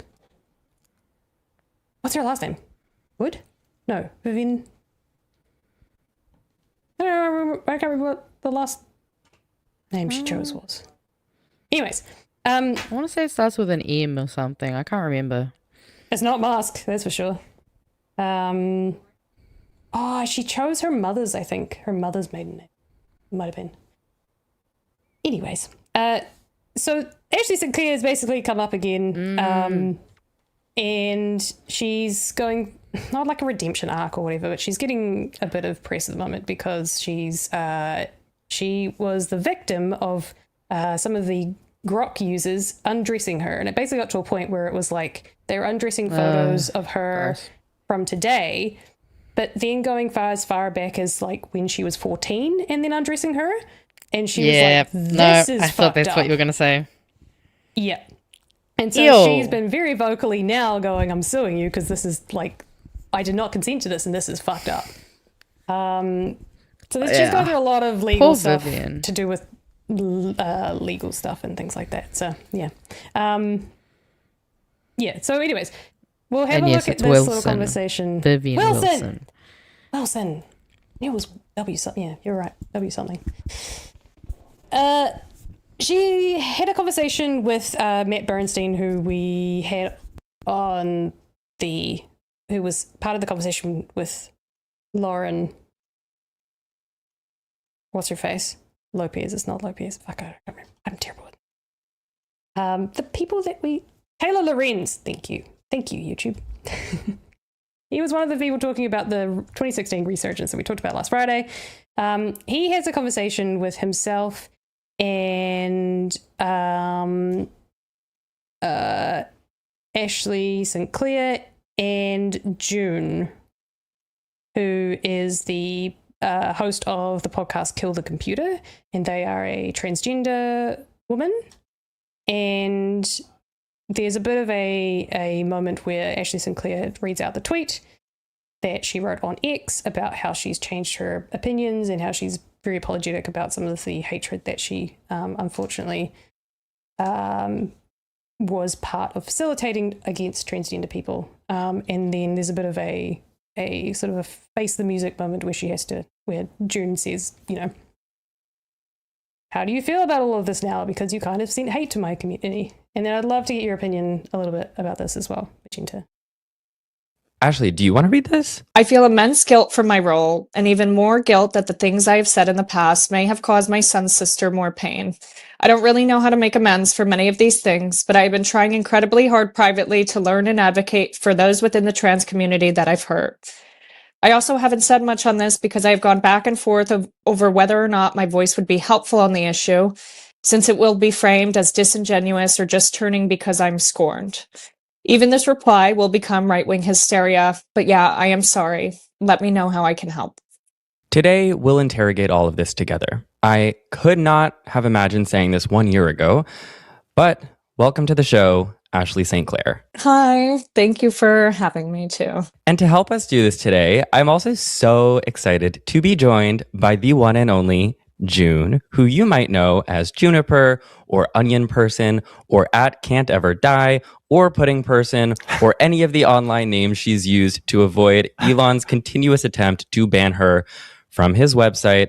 On her Wikipedia page, she is labeled as being known for Twitter shitposting, which is Become the right-wing hysteria that when I saw your reply, I'm really looking forward to this conversation. I think first and foremost, before we get into anything, I think both of us have like a little bit of like preface questions for you, Ashley. Yeah, so I think to start, Anyway, because that's I what I didn't wanted. expect to be here talking to you at all, having this conversation. Why are you here right now? Like, what brought you here?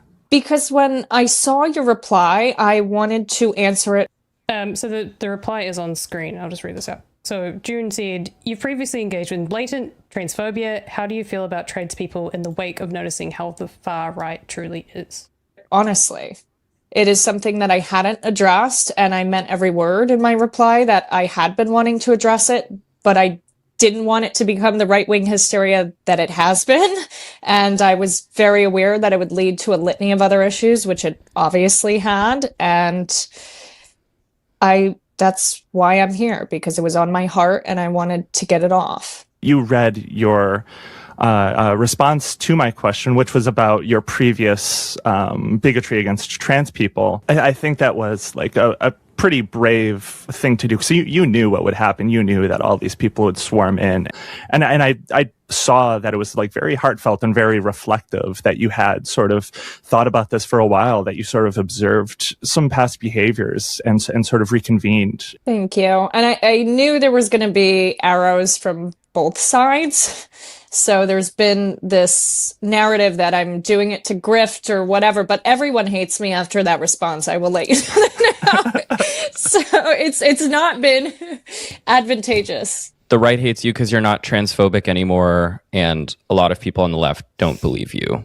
Understandably. Which totally fair, yeah. Yeah. And I was...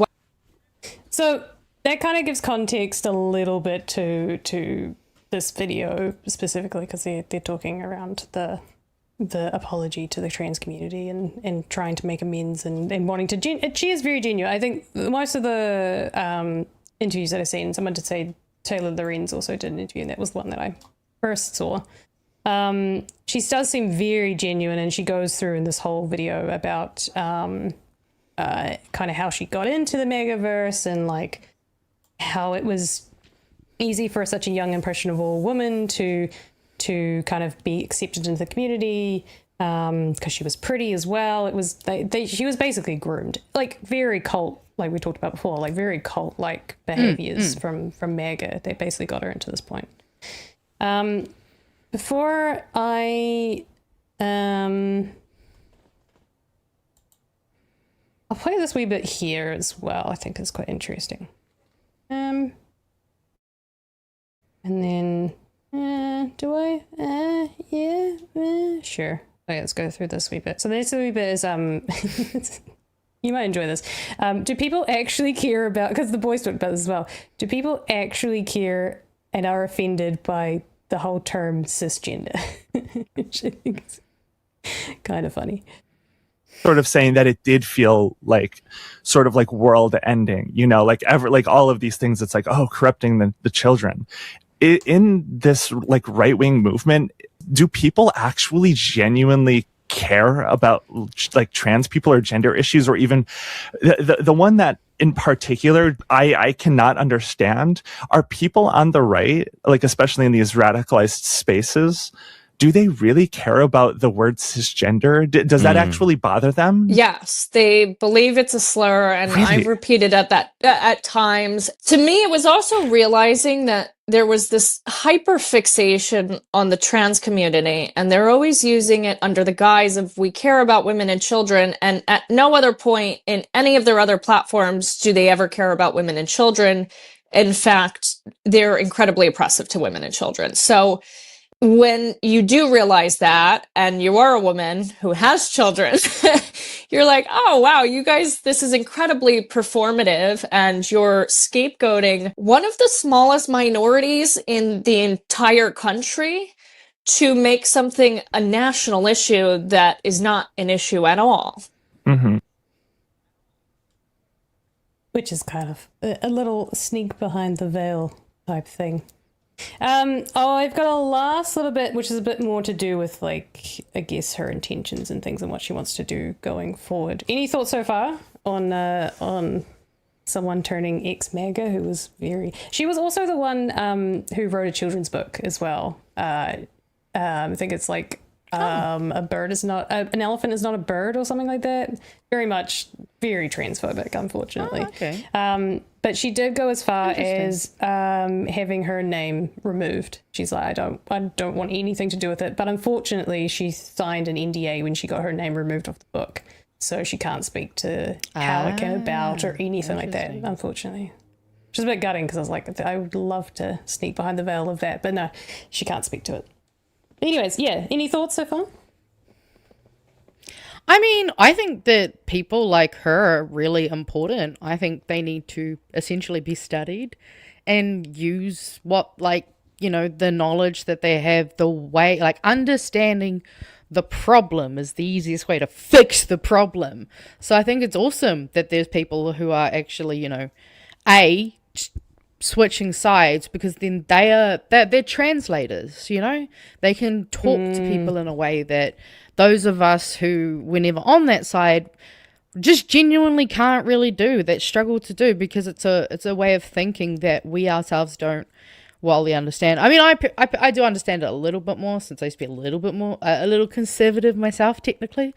It's still weird to think about, but no, I think it's really important, and I think that, yeah, we need these kind of people to help teach us how to get well, especially our young people, out of this kind of pipeline. You know, I think that that's information that the left could really, really utilize, and kind of, look to those people of like, okay, what's a way that we can communicate? Because like, when it comes to cognitive dissonance, you do need certain situations and context to align in the right way for things to kind of break. You don't always know what thing's going to get a person, whether it be their kid being trans or whatever the hell. But I definitely think that it's people like that we should be hearing a bit more from, you know, so that we can try to help move people, I guess, aside.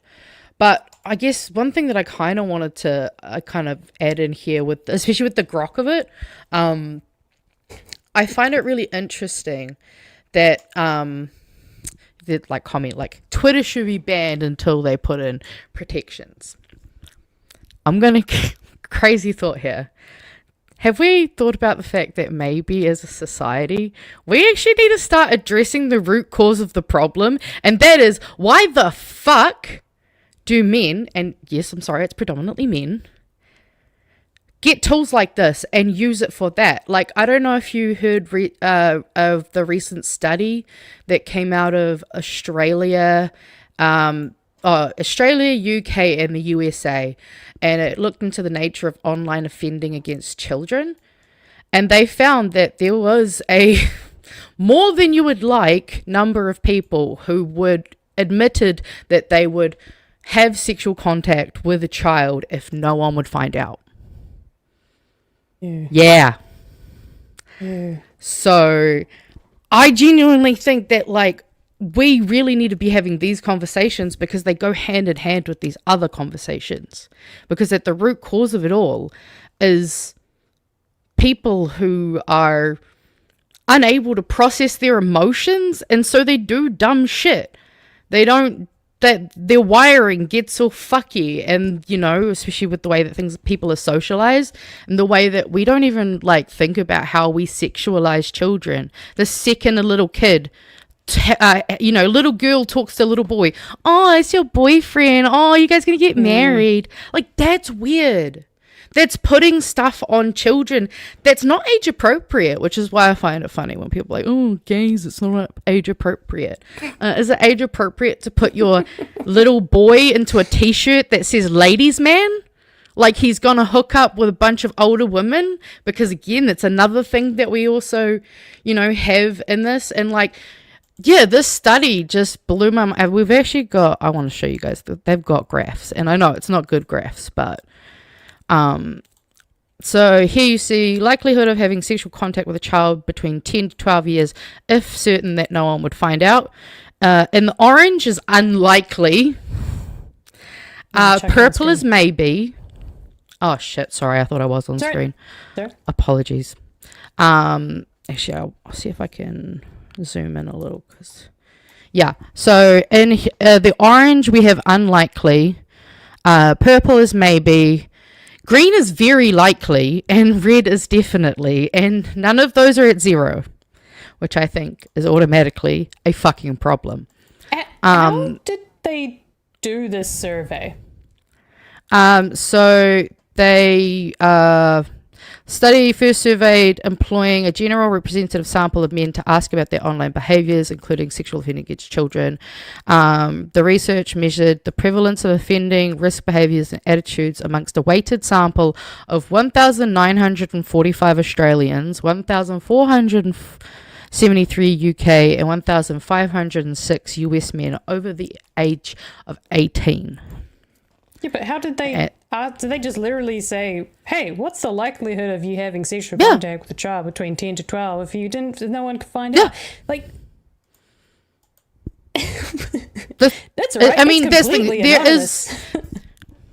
Well, the thing is, a lot of data does kind of rely on people just being honest, but let's also take into consideration that there are, so when it comes to these types of things, you have what they call like biases, essentially, like, so there is a responder bias, and often people will respond better, basically, to try and perform how they think they're supposed to answer this. But this is straight up self-report. Like, the fact that there is no zero is really concerning. And I mean, as we can see, they've obviously aggregated. So we've got US over here with, funnily enough, the lowest stats of unlikely and the highest stats of definitely, which actually, why did I say surprisingly? That's exactly what I expected. Australia, obviously, they had the highest, which was 6% unlikely. Yeah, concerning. I mean, it only goes up to 8%, but again, I feel like anything over 0 is too far. And then obviously this one is chilled. Absolutely not. They just dropped that because it wasn't relevant. Well, I guess because otherwise, then you wouldn't really be partaking in the survey itself. Yeah.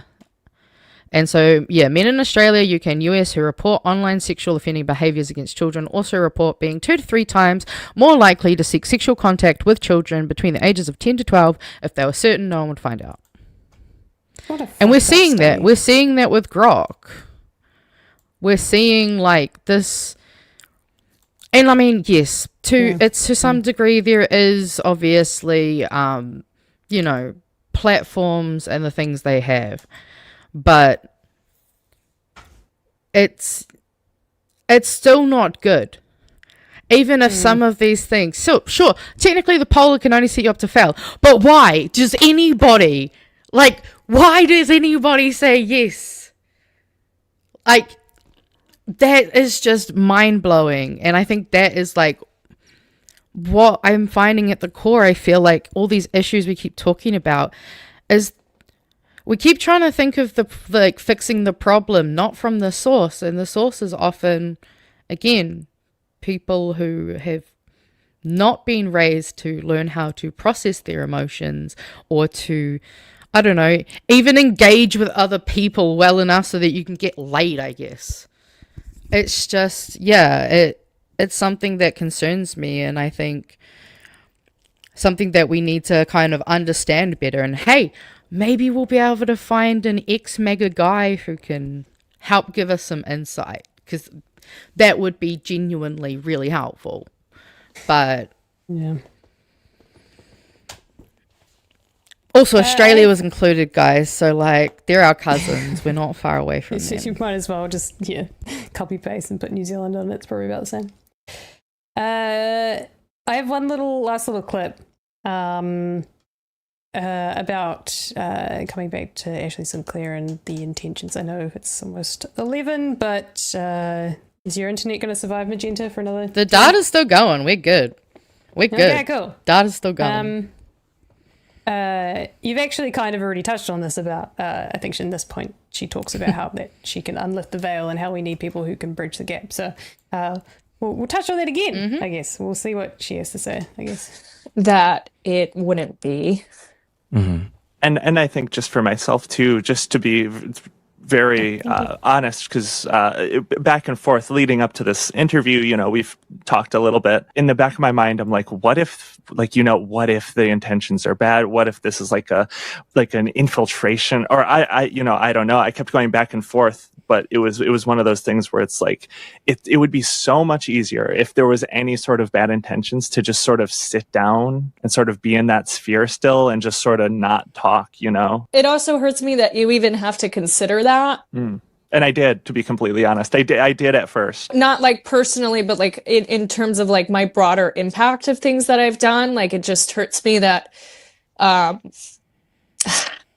anybody has to feel on edge when they receive an apology or like, and I contributed to that. And like, I am so sorry.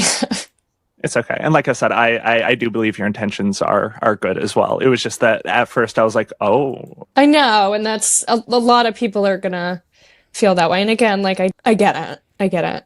It's a common story that you of course touched on here, is that like you don't understand or sort of switch your perspective on things until it happens to you.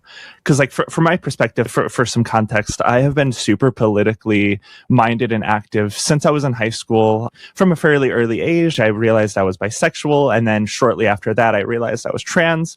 So in the back of my mind, I was always like, and this was before gay marriage was legalized. This was when Fox News was bringing on pastors being like, the Bible says you can't have, it's Adam and Eve, not Adam and Steve, you know, the classic bullshit. So like I saw this world around me, and you know, I tried to, being the good politically minded person that I am, the addicted, you could call me addicted to politics in a sense. But like, you know, I would argue, I would talk to people I disagree with, and it's very rare that would change their minds. What would, of course, change people's minds is having something happen to them. I guess my question is, was there ever like when someone would talk to you, because I'm assuming you had a lot of these conversations, someone would be like, you know, these politics that you support. Actually, before we go any further, any thoughts on what they were just saying there? No, honestly, keep going. No?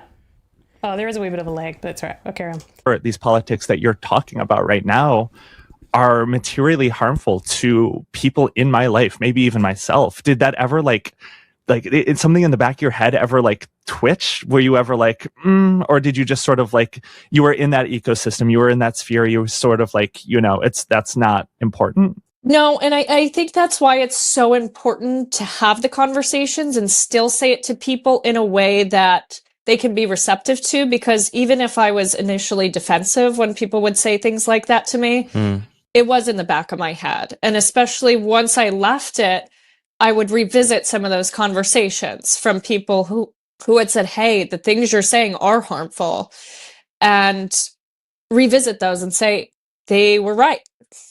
And I have to figure out how to make amends for that. And I'm very early on, too, in recognizing and deconstructing exactly why I acted that way and said the things I did. Like it's really painful to unpack that.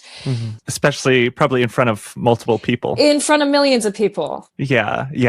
But I also think it's helpful that even if I don't always say the right thing right now, that I hope people know that I am on a genuine journey to deconstruct what I was in and be responsible with the voice that I'm given now. So the least I can do right now is think out loud. Yeah.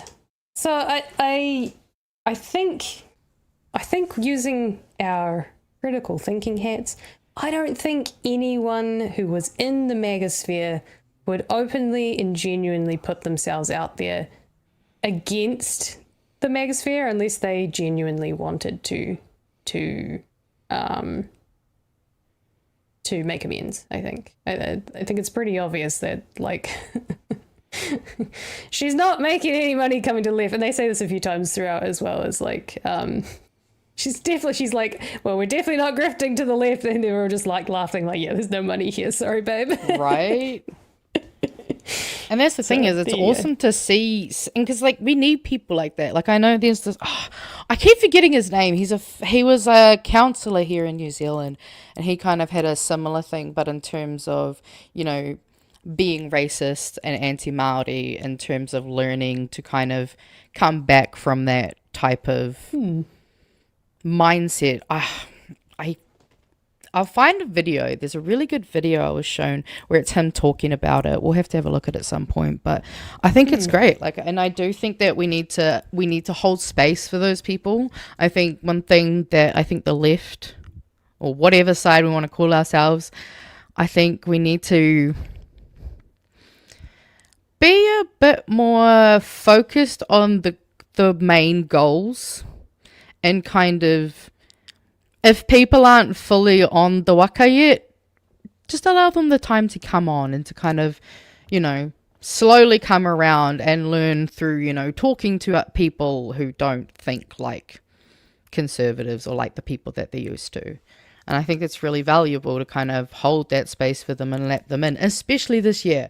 Like, we are going to have to probably hold space for some people that maybe we wouldn't really want to give a chance. But at the same time, the kaupapa is what's the most important part of it all.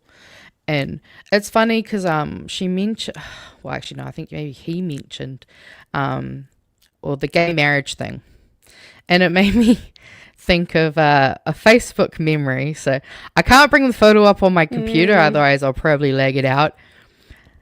But oh, can you see it? 13 years ago. Oh, that's terrible. You can't see shit. No, you're frozen now anyways. It's glitching out just because it wants to be it.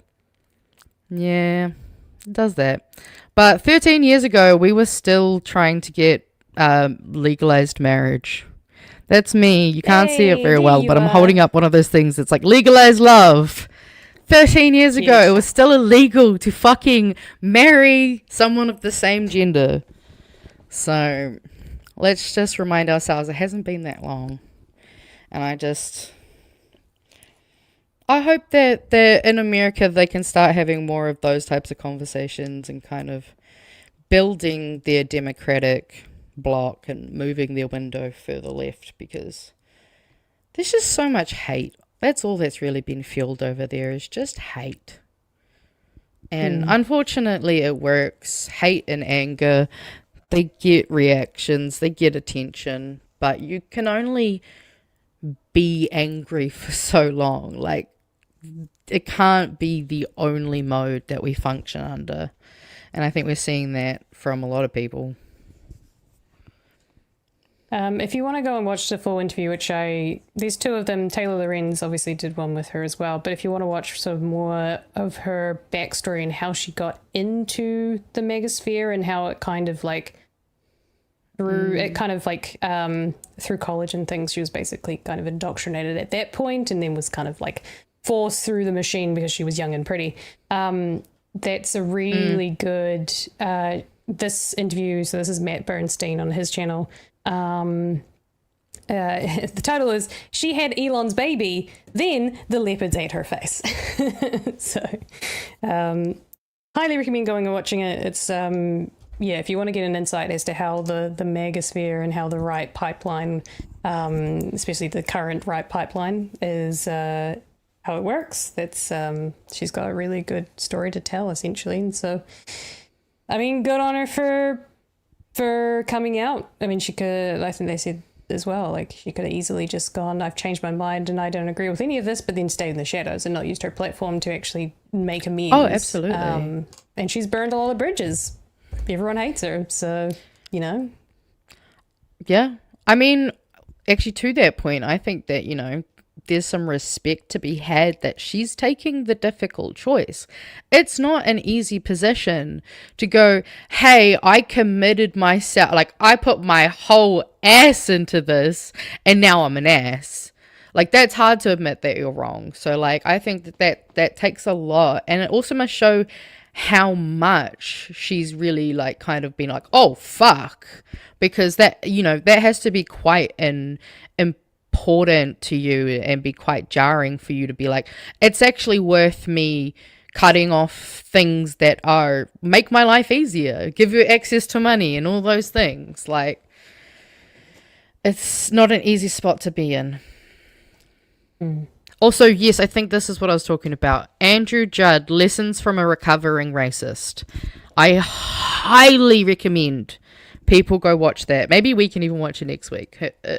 We'll see. You can have a look at it and see what you reckon, but it's a real good piece, and I think it's like the same thing that drew me to BHN in the first place. It's great having white guys who could talk about not being a dick anymore, because like they are the ones who can speak to those people.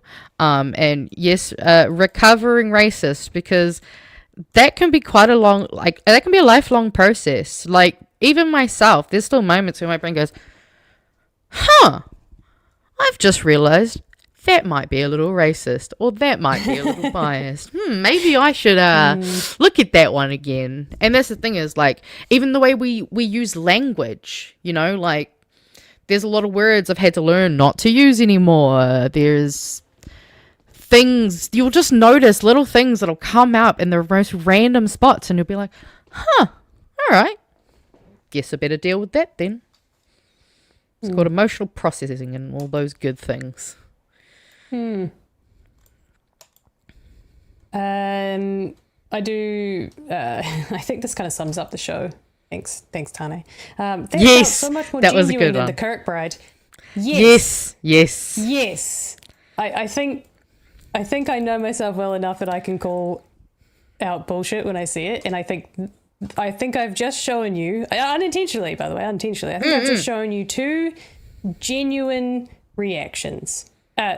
One genuine reaction and one reaction that just feels off. For whatever reason, something's not squaring with that the Erika Kirk one. I think with the Ashley St Clair, I think that to me says Exactly. Very genuine. Yeah. Yeah, like the words that she chooses to use, the way that she communicated, that was the right way to do it. The emotions were in the right spot. Exactly. The tearing up were in the right spot. Yeah. Exactly. I think that's probably where it went. It was just like, she's tearing up right now. My brain says that makes sense. Not, Magenta, I want to make sure that we keep your jobs. Right? My husband was so amazing. I loved him. You guys should be so proud. Write it in your journals. But your jobs. Oh my God, guys. I know, right? Please, someone think about the economy. Someone please think about this business is making me money. Right? Yeah. Fuck off. No, absolutely. My radar agree. was on point. Oh, fuck yeah. You nailed it with that one. Also, sorry, no memes this week. I didn't have internet today, so I could not do the things. I do have a couple of small videos, but I mean, we are well over time, so we can look at those. We are over time. I have taken up quite a bit of your time this evening, people. We'll go through the last super chat, and then we'll go into the credits, I guess. Agent says, to Major's point about men not being raised to process their emotions, I think the closet case queer phones we've all heard about fall into that one too. Oh, for sure. I mean, that's just taking the base problem and multiplying it by homophobia. Like, okay, I might have found a couple of memes that we can go out on. Go on. There was one I'm looking for that's actually, I gotta type in Cybo, I think, because I'm pretty sure Cybo Goblin did us a meme as usual. But queer phobes, not queer phones. It makes a lot more sense. Yes, queer phobes. Not the queer phones, the queer phobes. I want a queer phone. Okay, now. Yeah, that would be kind of. Is the ringtone fabulous? Here we go. It's the pink Motorola that everyone's like. Oh my God, yes. Or the Pinkalicious. Pinkalicious, that was the one. Okay, I got two memes. So we've got a meme based off of I think you blundered the name of of someone last week. So we got James Rachel. That's right. Oh. Which I saw that he posted it during the show, but I didn't see it till later. Quick. But I know, right? And then we have just, the classic. Just good old Judy C. I also see. Just on Judy. You talk. I'm opening some things. I'm just gonna be real hating on the woman for a second here, but there's footage of Judith, I think, back when she started, and she has like nice eyebrows and like looks like good. And then there's this era of Judith with the eyebrows, and it was like, whoa, lady, like calm down on the eyebrows. And this is the empathy coming out here, guys. I am so glad for Judith that she's retiring back at like good eyebrows, I think. Oh my God, I love that. I love that. Imagine retiring with those ones. You know what I mean? I actually do get what you mean. Like, you don't want to be doing your valedictory speech looking like you've just gone way too hard on the, what is it, microplane or whatever that. Microblading? I don't know. That's the one. And then I don't know what the hell's been happening over in the memes channel. Trigger warning. Oh my god. Yeah. So that's another one from Cybo. But then Kiwi Context? Burb. There is no context? Is there context? Is Honestly. there context? Just looks like they started. Where did they start talking about him? Yeah, no, I see. Chewy posted a meme. Chewy posted a meme that then, I guess, prompted people. Oh, someone put him in a GIMP mask. I'm not putting that one up. This is apparently the Chewy meme. Okay. Yeah. But then we've got some beautiful art from Kiwi Burb of Trump and Winnie. Take it in, Fano. Take it in. Thank God it's not colorized. I'm so glad I don't have to do these kind of Oh ones. my God. If you want to see the GIMP mask, go to the memes on the Discord channel. Link is on bhn.nz, top right corner. There you go. That's how you join us. Anyways, we Oh, are there we go. We got literally memes. over time. Yeah, we got memes. We got memes. We got the memes in. That's all right. I was late. It doesn't count. It doesn't count. No, it's fine. We're like 10 minutes. It's fine. It's just on 2 hours. It's fine. It's fine. Right. I think Papa Pat's gonna jump in my messages in a minute and tell me to go to bed. Tell him Alrighty. to go to bed. That's a good point. You old man. Go Right. to bed. Go to bed, Dad. Let's go.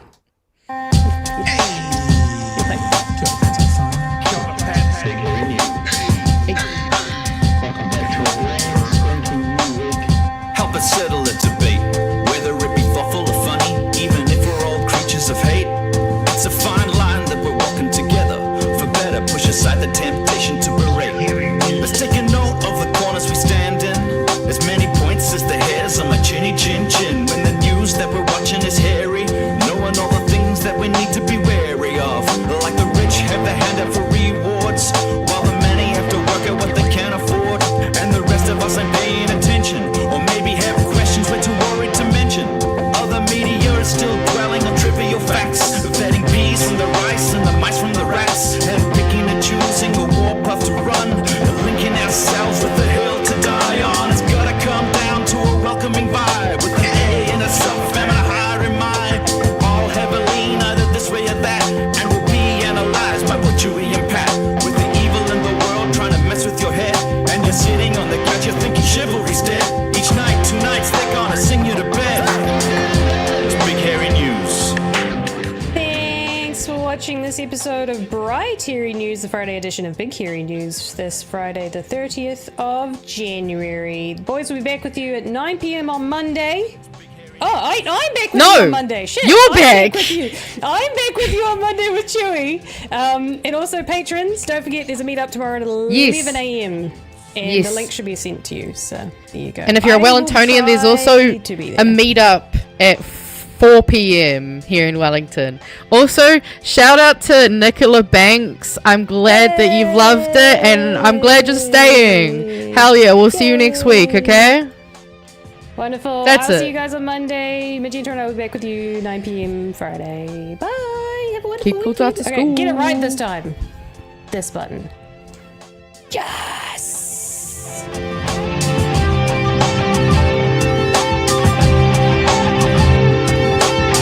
Craig stream on Sunday.